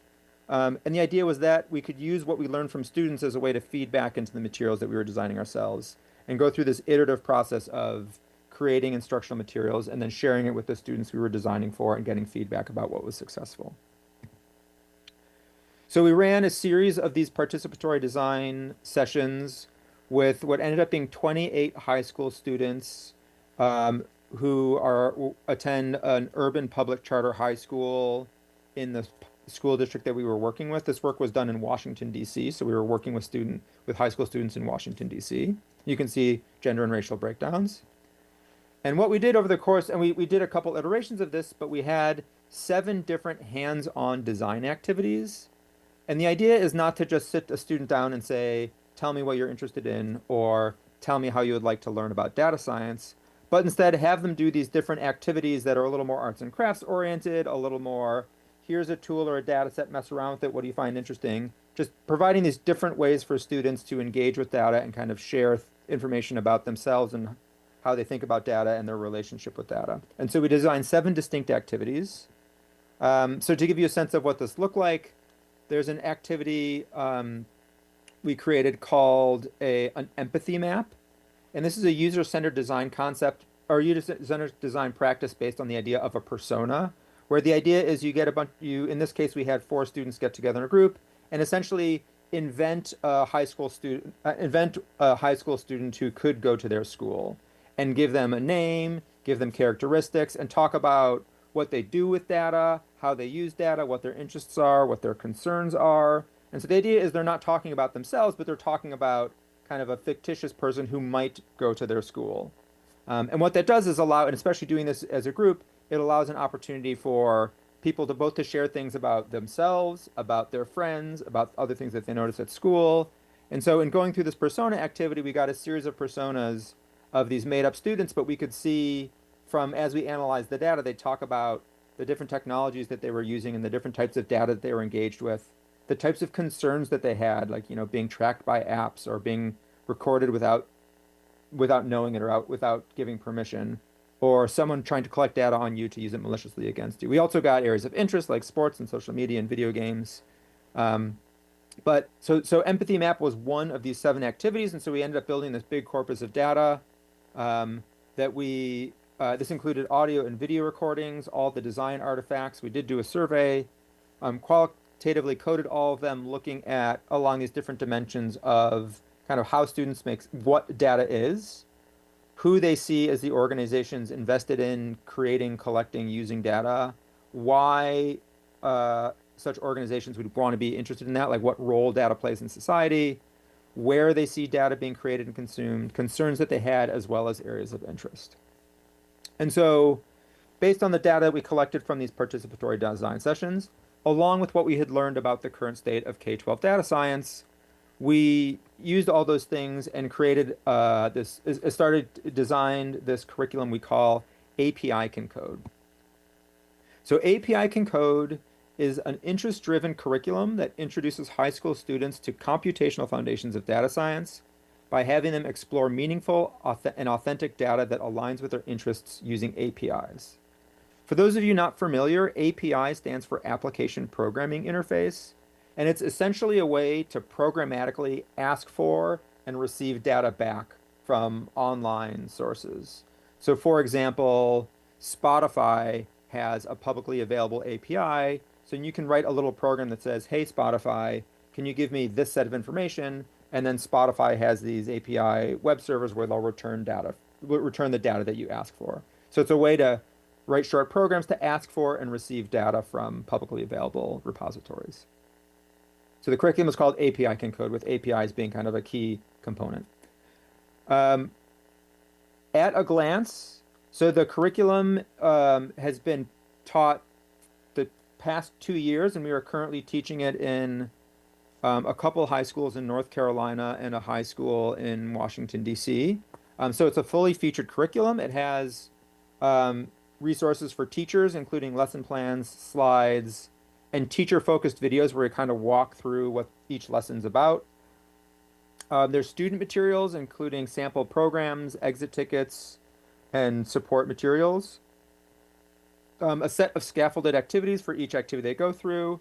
And then we provide some meaningful data sets, and then we show students how to go out and find data sets that they care about.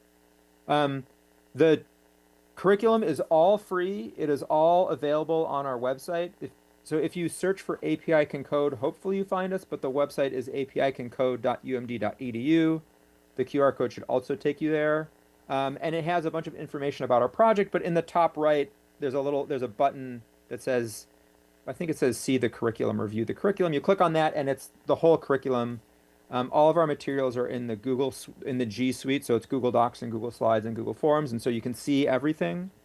So if any of this is interesting to you, please do go check that out. I would love to hear from you guys what you guys think. Okay, so the curricular approach that we took for this work is the curriculum is broken down into 3 units, and each unit kind of has a technology associated with it. The first unit is about data in learners' lives. And this is to help students understand what data is, where it comes from, how it's used, how it's collected, how you evaluate it. And the associated tool with that is this platform called Rapid API. That's essentially a search engine to find APIs that share data. And I'll show you exactly what that looks like in a couple slides. So the first unit is all about data. The second unit is the computational foundations. Here we're introducing students to some basic computational thinking, computer science fundamentals. We're using a tool called EduBlocks. It's a block-based version of Python to write short programs to query, to ask for and get back data. And then the final unit is about data science practices, where we use this tool called CodeApp, which is a interactive data visualization platform designed for students that makes it really easy to import a data set and start to visualize it and interact with it and start to go through and ask and answer questions with that data. To provide kind of one step a little deeper in terms of what exactly we cover, so data in learners' lives introduces students to data, data collection, using data, sources of data, evaluating data, and building surveys for data collection. So this is helping them understand, right, data in their lives. Computational foundations, we introduce them to data science. We have them do some manual data processing of going through and collecting and analyzing and doing some basic analysis so that they understand what it looks like, so that when we introduce the role of programming, they can understand what programming is doing and why it's making it easier and more powerful. So they get familiar with the manual concepts and then they do it programmatically. And then we introduce them to how to access data with APIs, how to manipulate and organize data to prepare it for analysis, and then that manipulation piece. And this work is grounded in a use, modify, create pedagogical strategy. So all of these lessons will start with students using a working example of what we're trying to teach them. We ask them to make some minor tweaks to it, and then we invite them to do it on their own in a new context. And then the third unit is about data science practices. Here, students move over into CodeApp, where we introduce them to data visualization and exploratory data analysis, talk about different types of graphs and figures, and then we just scratch the surface of statistical testing and linear models, but we don't get too deep into the statistics side of data science. Instead, are kind of leaning more into the computational computer science side. So we made the claim that this is a interest-driven curriculum. And so what that looks like for us is, so on the left side is a list of topics, and these topics came from the participatory design sessions. And on the right are example data sets that align to those topics. And in between is kind of where they show up. So for example, students are interested in social media, so they'll end in the curriculum, they look at TikTok's privacy issues. They look at some data from Facebook. They're interested, there's sports and music came up. We have students looking at American football data, basketball data, Billboard Hot 100 data. We have video game data, school data. We have environment and health. But the idea is all the different topics that students identified as being interested in and they cared about through participatory design, we tried to reflect that in the curriculum itself. The curriculum culminates with a final project that is essentially asking them to go through and do a full data science cycle. So what that means is coming up with a question or area of inquiry they're interested in, finding data related to it, manipulating that data, visualizing the data, and then coming up with some new insights or answers to the questions that they're asking. And this is the chance where each student will be using a different data set, pursuing a different topic based on their interests. So this is where we're trying to give real agency to the students to pursue topics that they're interested in, topics that they're excited about. Okay, so what does this look like concretely? So here's an example of what it looks like to go through the API can code process, particularly that final project. So an example of a question that students might be interested in is, how much does a house cost in my neighborhood? Like where I live, how much do houses cost? I've never bought one, something like that. So the first thing that they would do is find a data set that has that data. So in the United States, there's a platform called Zillow that aggregates for sale data prices. And I should say these screenshots, these next three screenshots are taken straight from the curriculum. So this is what students would see. You can see here in the middle, this picture is the rapid API interface. And I know there's a lot going on, but there's just a couple key things to focus on. One is these endpoints, which is essentially, these are the specific thing. This is when you're writing a program and asking for data. Essentially, these are the places that you can ask. And so for example, there's an endpoint, and I know it's so small, but it's called search. And you can input a zip code or an address or a city. And then on the right side, it shows you this is what a Python program would look like that is running the program to get back the data that you're interested in. And there's a way to test the data. So you can search on a Rapid API to find these data repositories that are available through an API call. You can look at what each data repository offers in terms of the data.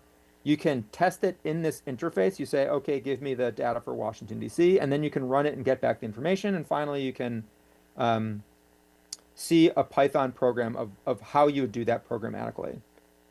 Why this is useful is this, where it shows this little Python program in the API key, we then have students write block-based programs, and we give them the template of the program. And what they do is there's a variable called the URL, which is where the API lives. You copy and paste that directly from that last screen we were looking at. So here we're pasting in the Zillow API URL. This headers is a chunk of code that essentially does the handshake between you and the repository. And again, this is just copying and pasting because Rapid API is doing that work for us. And then finally, there's a thing called a query string, and this is where you'd say, and you can, again, it's small, but you can say location is Washington, D.C. And so we write this little program, and then here we're going to get back the data, and we write a little program that say I'm interested in bathrooms, bedrooms, the city, the living area, i.e. how big it is, and the price, and then we're going to just organize it in a way that makes it easily analyzed. So this is the way that we are programmatically asking for and retrieving data. And then finally, we can import that data into CodeApp, this data visualization platform, and start to do some basic analysis. And so here is a table that shows the results of us asking Zillow for house for sale information from Washington, D.C. And then on the right is a chart, dot scatter plot we created, where on the y-axis is bedrooms and on the x-axis is price. So you can kind of see as there are more bedrooms, the price goes up. And then the color is based on the house type, a single family home, a condo, or a townhouse. And we can see that the purple dots of single family homes are more expensive. So we can see single family homes are more expensive than townhouses. Townhouses seem to be more expensive than condos, and that we get a sense of what things cost. So this is an example of the 3 units of our curriculum. Is first all about data and finding data, and so this is using Rapid API. Second is the computational foundations, writing these short programs to request and retrieve data and do some basic kind of data cleaning, data wrangling. And then third, pulling it into a tool like CodeApp to do some data visualization. So this example of a question of what does a house cost in Washington, D.C. was something that we had come up with as an example. But to help you understand exactly what this looks like in practice, I want to share 2 examples of final projects that students did when we taught this class last year. So the first was a student whose driving question was, is Janae Aiko a star? I love this as a data science question, especially as an interest-driven data science question, because one, I did not know who Janae Aiko was. I had to look up on the internet how Janae Aiko pronounces her name, Janae Aiko. And so for me as a curriculum designer, it's not possible for me to design an activity that has students, investigate how famous Janae Aiko is, because I do not know who Janae Aiko is. So here we can already see students being able to pursue data science questions based on their own interests that would not be possible for a teacher or a curriculum designer, because I do not know who Janae Aiko is. The second thing that I really like about this question is the question of, is someone a star or not? Like, there isn't one specific way to answer that. Instead, you need to come up with data, interpret that data, and then decide what does it mean to be a star. So what this student did for their final project is, first they went on to Rapid API and found an API repository from Deezer. Deezer is a music aggregating website where it had an endpoint where you could send in the name of a musical artist and get back a bunch of information about that artist, like streams, songs, collaborations, sales numbers, blah, blah, blah. So she found Deezer. She wrote this short program, and again, it's a little hard to see, but right here where my cursor is, it's saying, you can see Janae Aiko, so it's sending in the name Janae Aiko and getting back song name, album, artist, duration, and rank. And then she's organizing that data, and then she came up with a couple of visualizations, but the one that she highlighted here was on the x-axis is names of songs that she released, and the y-axis is the name of the first artist on that record. And so there's a lot where she is the first artist, but we can also see that she's collaborated with Drake, with John Legend, with Big Sean. And so the question of, is Janae Aiko a star? In this case, the student answered, yes, Janae Aiko is a star, in part because she's collaborating with other stars. Drake only collaborates with other stars. John Legend only collaborates with other stars. So this is an example of a student who was able to answer her research question of, is Janae Aiko a star, by going through this data science process and coming up with a way to answer that question. So that's one example. I want a second example that's pretty different, but I think highlights another way that students were making this curriculum, making this project their own, is a student asked which ward has the most affordable houses. In Washington, D.C., the different areas of the city are called wards. There's 8 of them. And we later found out that the student's mom was thinking about moving because the neighborhood that they lived in was too expensive. And if they ended up moving outside of Washington, D.C., then she wouldn't have been able to go to the school anymore. And so the student was worried that if they move and they move out of Washington, D.C., then she'd end up having to go to a new school. So she used this data science project as a chance to ask and answer a question that was personally meaningful and important to her. Which ward has the most affordable houses? Washington, D.C. has a public data portal. A lot of cities and countries have these, like the government will maintain a place where they share all sorts of information about housing prices and census data and things like that. So Washington, D.C. has an affordable housing data set that they make publicly available. The student wrote a short program saying, looking for housing prices by ward, and then retrieved that data, organized it, and then the final thing, one of these visualizations she came up with was looking at the different wards and how many houses were listed under this affordable housing umbrella.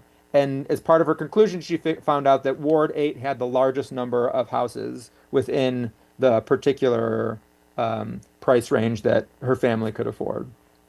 And so a second example of the type of project that a curriculum designer on their own can't sit down and come up with, but we see the curriculum is successful in terms of empowering students to be able to use data and data science to pursue something that they care about, be it their favorite musical artist or something that's important to them in terms of, finding a way to stay in the city that they live so that they can continue to attend the school that they go to.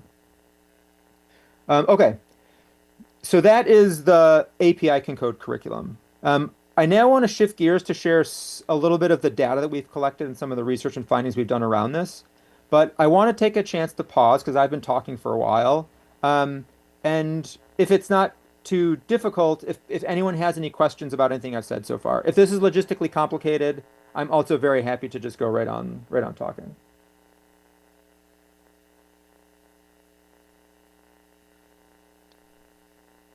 Oh, I'm not hearing anything from folks, which makes me think it might be a little logistically complicated. Oh, sorry. So I'm going to, Yeah, I'm David. going to keep on talking. Oh, I heard someone. Just a minute. Just one question here. Please. Hello, thank you for the talk. It's very interesting. I have a question about one of the technologies you're using in the curricula, especially the middle one, EduBlocks.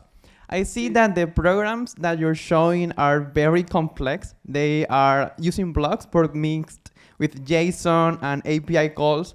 What are the advantages of using this block-based language over using Python directly, now that the program itself is giving you the basic program?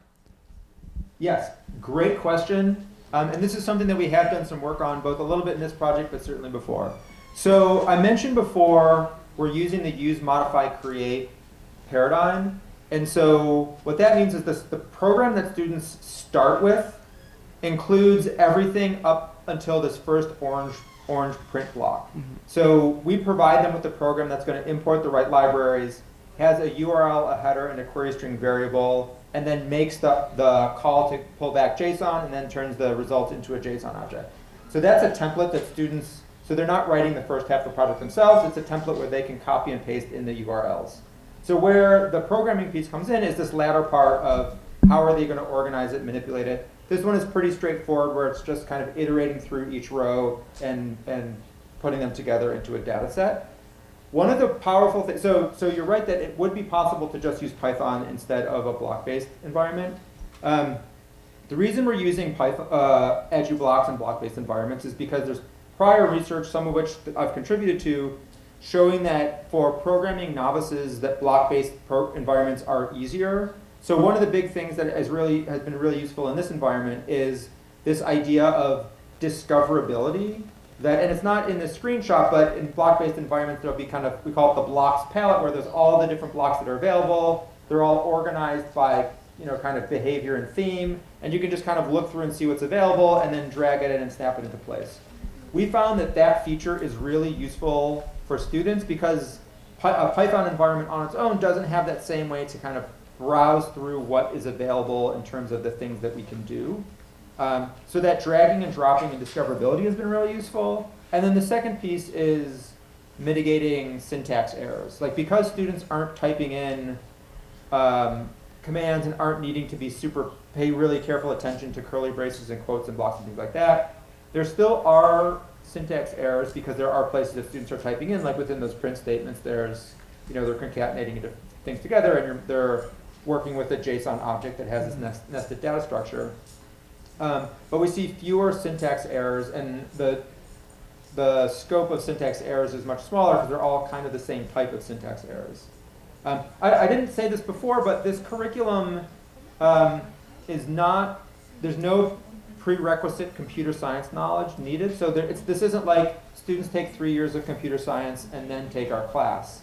And so there are some students who have very little prior programming experience. Often they've seen something like Scratch before. But there isn't a prerequisite for them to have done a lot of programming before. And so our experience and the research shows that for novices, this is an easy way, or a good way to kind of get them up and rolling. And happy to talk more about that, but great question. Thank you. Okay, I have 15 more minutes. Let me share. David, did you want? Sorry, do you want questions now or later? Or what was the deal with that? Let me. How about give me maybe 5 or 8 minutes to share some results, and then we'll open up to questions. Absolutely. I just wanted to give folks a chance in case there's something about the curriculum. Okay, so I'm going to keep going, and then I'll stop in another 5-8 minutes, and then we'll open the floor. So please be thinking about questions. Okay, so we have taught this curriculum twice in its totality. There's a third iteration going on right now. Public charter high school in Washington, D.C., 60 students over 2 years. Here's a breakdown of gender, race, and age. These numbers reflect the larger school population, so majority Black, African American. In this case, it was mostly the students who were kind of like in the middle of their high school experience. And then we collected all sorts of data. We were in the classroom observing, and we were collecting tickets and things like that. So a couple quick highlights, and then I can dive into any more of this. We had a paper just accepted where we went through and talked about what it means to be interest-driven. And in particular, we used the Integrated Interest Development for Computing Education framework. This is a framework that I worked on with Joe McKellis. And in this paper, we go through and talk about different ways of operationalizing operationalizing interest-driven learning, about the roles of belonging, value, and knowledge, and then we map those onto the curriculum. And so this paper is about to come out, and it looked at how you can make these different dimensions of creating an interest-driven curriculum and how it manifests itself. We also did an analysis looking at how the types of questions, that data science questions students were asking, changed over time. And so there are different points in the curriculum where students are invited to come up with data science questions to pursue. And what we're interested in seeing in the beginning of the course, were they asking qualitatively different types of questions than by the end. And sure enough, what we found was in the beginning, they were asking very broad single variable questions like, what is the average height of players in the NBA? And then by the end of the curriculum, once they had more experience with data science, they were starting to ask more nuanced, sophisticated questions that would lend themselves better to the things that data science are good at. Like, is there a correlation between a team's payroll and the number of wins in the season? So a little more nuanced. It's from a single variable to a relationship between multiple variables. And that was a paper that we published and presented a couple months ago. And happy to share that if people are interested. One recent topic that we've been really excited about and excited to share with people is we found when we were looking at high school data science curricula that very little time was spent teaching students how to evaluate data sets. And so one thing that would happen is if you're going through a data science curriculum where the curriculum always provides you the data set to use, then unless it's specifically designed, there isn't a chance that you're working with a data set that is low quality, doesn't fit the assignment, won't let you be able to do what you want to do. Whereas in our curriculum, since we have students going out and finding data sets out in the world, there are times that you might find a data set that's either not very high quality, it's too small, it has the wrong type of data for the question that you're asking, it's too narrow, there's an implicit bias. And so we built out a framework we call the 5 V's for K-12 as a way to help students evaluate data sets. And so the 5 V's framework comes from prior work on big data about how you analyze data sets, and we built a layer of scaffolds around it to help teachers teach students how to evaluate data, and then to help students go through the process of evaluating data. And then we went through and we had students evaluate data sets that they had found across these different dimensions: volume, how much data is there; velocity, how recent is the data; variety of the different types of data that are available; veracity, which is kind of how accurate, how trustworthy, whether or not any biases are present, ways to analyze those different things; and then value, whether or not the data is useful for the question that you're asking, and looking at ways to scaffold students in evaluating those data sets. And we found that with the support of the framework, students were able to evaluate along all these different dimensions. Although, as this chart shows, which is solid colors, our students did a comprehensive job of evaluating that dimension. The striped bars mean they partially did it. I mean, they attended to it, but they're not to the full level that we had hoped. And then the kind of empty ones are where they didn't. But we can see that students are able to evaluate along all five dimensions, but that there's also still work to do in terms of further supporting students, particularly with respect to veracity, which again is the accuracy, trustworthiness, reliability, whether or not there's any bias, kind of some of these really key important questions about whether or not you can use a data set to answer questions. So there's still more work to do to help students. Okay, let me wrap up and then we can go on from there. So to wrap up before questions, the goal of this work was to create this interest-driven data science curriculum, and in particular to draw on students' lived experiences, who they are, what they care about, what they're interested in, as a way to situate data science.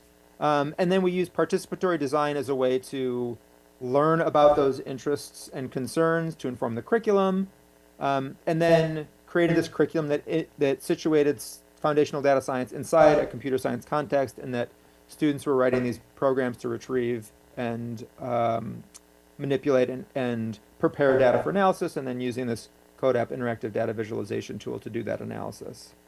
And just so for anyone who might be interested in doing work in the data science education space, in K-12 in particular, one of the things we're trying to highlight and really showcase with this work is that it's possible to use real-world data. There's data everywhere. There's data on everything. And we're finding that that's a really compelling and motivating context for students. It's just a question of scaffolding the process in the right way that they can find, evaluate, prepare, use data, but the data is there.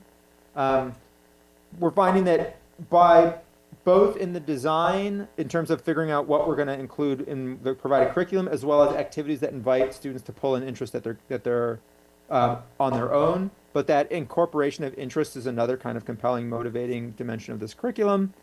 And that contextualizing this work to connect it with the communities that they're living in, the things that they care about, future careers, social issues, just day-to-day decisions that are being made, can kind of, the goal, and when the data is starting to show this, is successful in terms of helping students see themselves as data scientists or recognize the role that data plays in their lives. Whether or not they want to pursue a career in data science, it's more about helping them be data literate citizens so that they can make informed decisions with data that's available, irregardless as to what the topic is.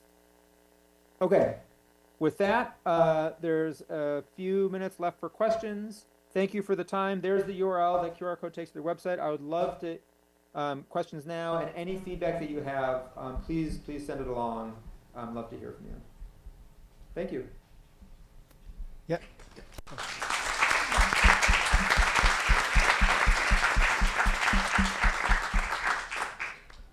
Thank you, David. A great talk. My name is Klaus. I have a question for you here. So it's interest-driven curriculum, right? So one of the many things that you're doing is that you're pushing the choice of the data from the teacher onto the student, right? So I think that's very important for their motivation. But I think what's really key here is the theme of that particular data. Have you looked at what kind of students pick what kind of themes? Because I think there's something very interested, and I have a follow-up question on this. Go ahead. Great question. We've done some of that through the participatory design sessions, but that wasn't always about finding a data set. That was just more what are their interests. And I should say this work was informed by some prior work done by Diana Franklin, Marika Conrad around participatory design to create culturally responsive computer science curricula and the spheres of influence framework. So we've done a little bit of that with the participatory design. We haven't done that with the curriculum itself, and it's a great suggestion. Part of that is right now we have only had 60 students go through the curriculum and consent for us to use their data, which like feels like the start of being able to answer that question. But we're going through this again. We hope to get another 60 or 70 students, and so for hopefully that's an analysis we can do. Yeah, please. So for what I'm thinking of, 60 would be enough. So the reason I'm asking this question is we did several studies on the role of themes in programming exercises. Turns out there's a huge gender component here, in that women are, that's what our data says, are much more interested in themes involving people, whereas the male students are much less indifferent to, you know, what particular kind of theme, if it's people or things. So n equals 60 would be enough to, you know, to look at the signal here, provided you have this background data, obviously. So yeah, we definitely have that data. That's a great suggestion. And actually, your timing is perfect because we just brought on a new master's student to the project who's interested in this, and this feels like a great place. I'll be happy to talk to you more about this. Could I just one more tiny comment? I don't know. So I love the fact that you're using UMC for the scaffolding. It's a great way to do progression, and progression from imitation to originality. Are you familiar with PRIM? PRIMM? I am. Oh, great! Because I think you might. Yeah, I think that would work really well in your case. Yeah. Okay. Well, we will look into it more for this work. I mean, we landed on use modifier great in part because that's I have had prior experience with that, using it successfully in curriculum design. But yeah, I'll definitely bring that back to the team, and we can talk about if and how we can layer that in, and opportunities to do some of that that type of scaffolding. Yeah, thank you.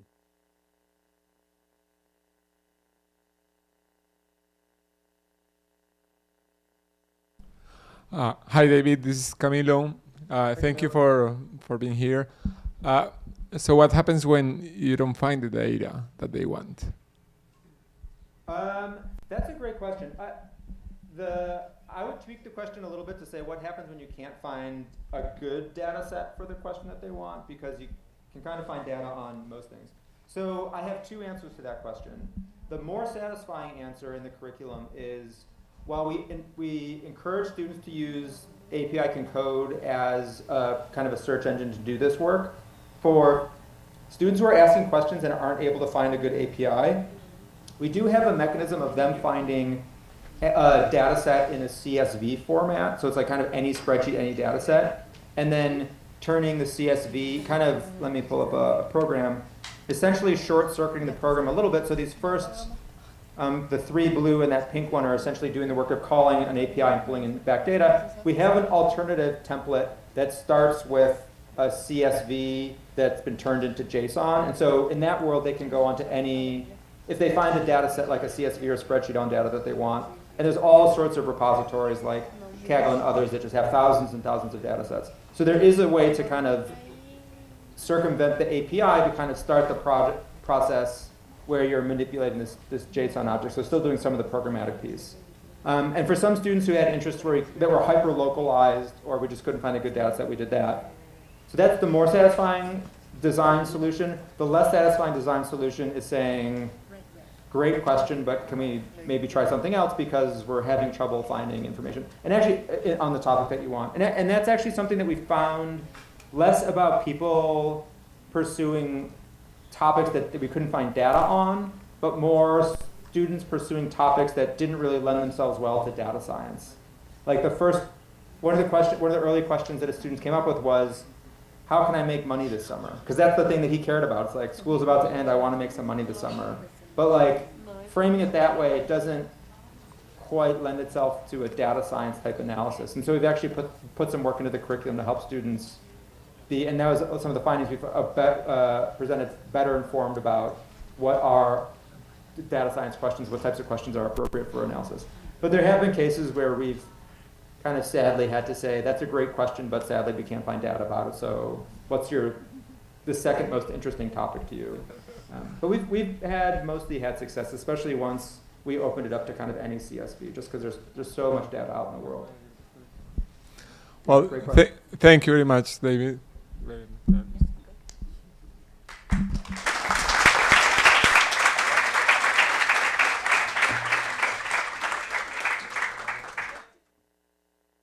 Bueno, muchas gracias a todos y a todas por quedarse hasta el final y por venir hoy. Un par de anuncios importantes. Los talleres y ponencias de esta tarde son en el bloque J, que es el último allá hacia el fondo, piso 4. Hay 2 talleres a las 2 de la tarde, uno sobre el lenguaje de programación Heidi y otro sobre Roversa. Muy invitados todos para que estén allá. Y mañana, no nos vemos aquí en la mañana, sino en el bloque K, que es otro edificio grande que está hacia allá. Piso 3. Listo. Muchas gracias y los esperamos ver. Ya cerré. Bueno, perdón. Muchas gracias y los esperamos ver el resto de la semana. Tenemos muy buenas charlas, muy buenos talleres.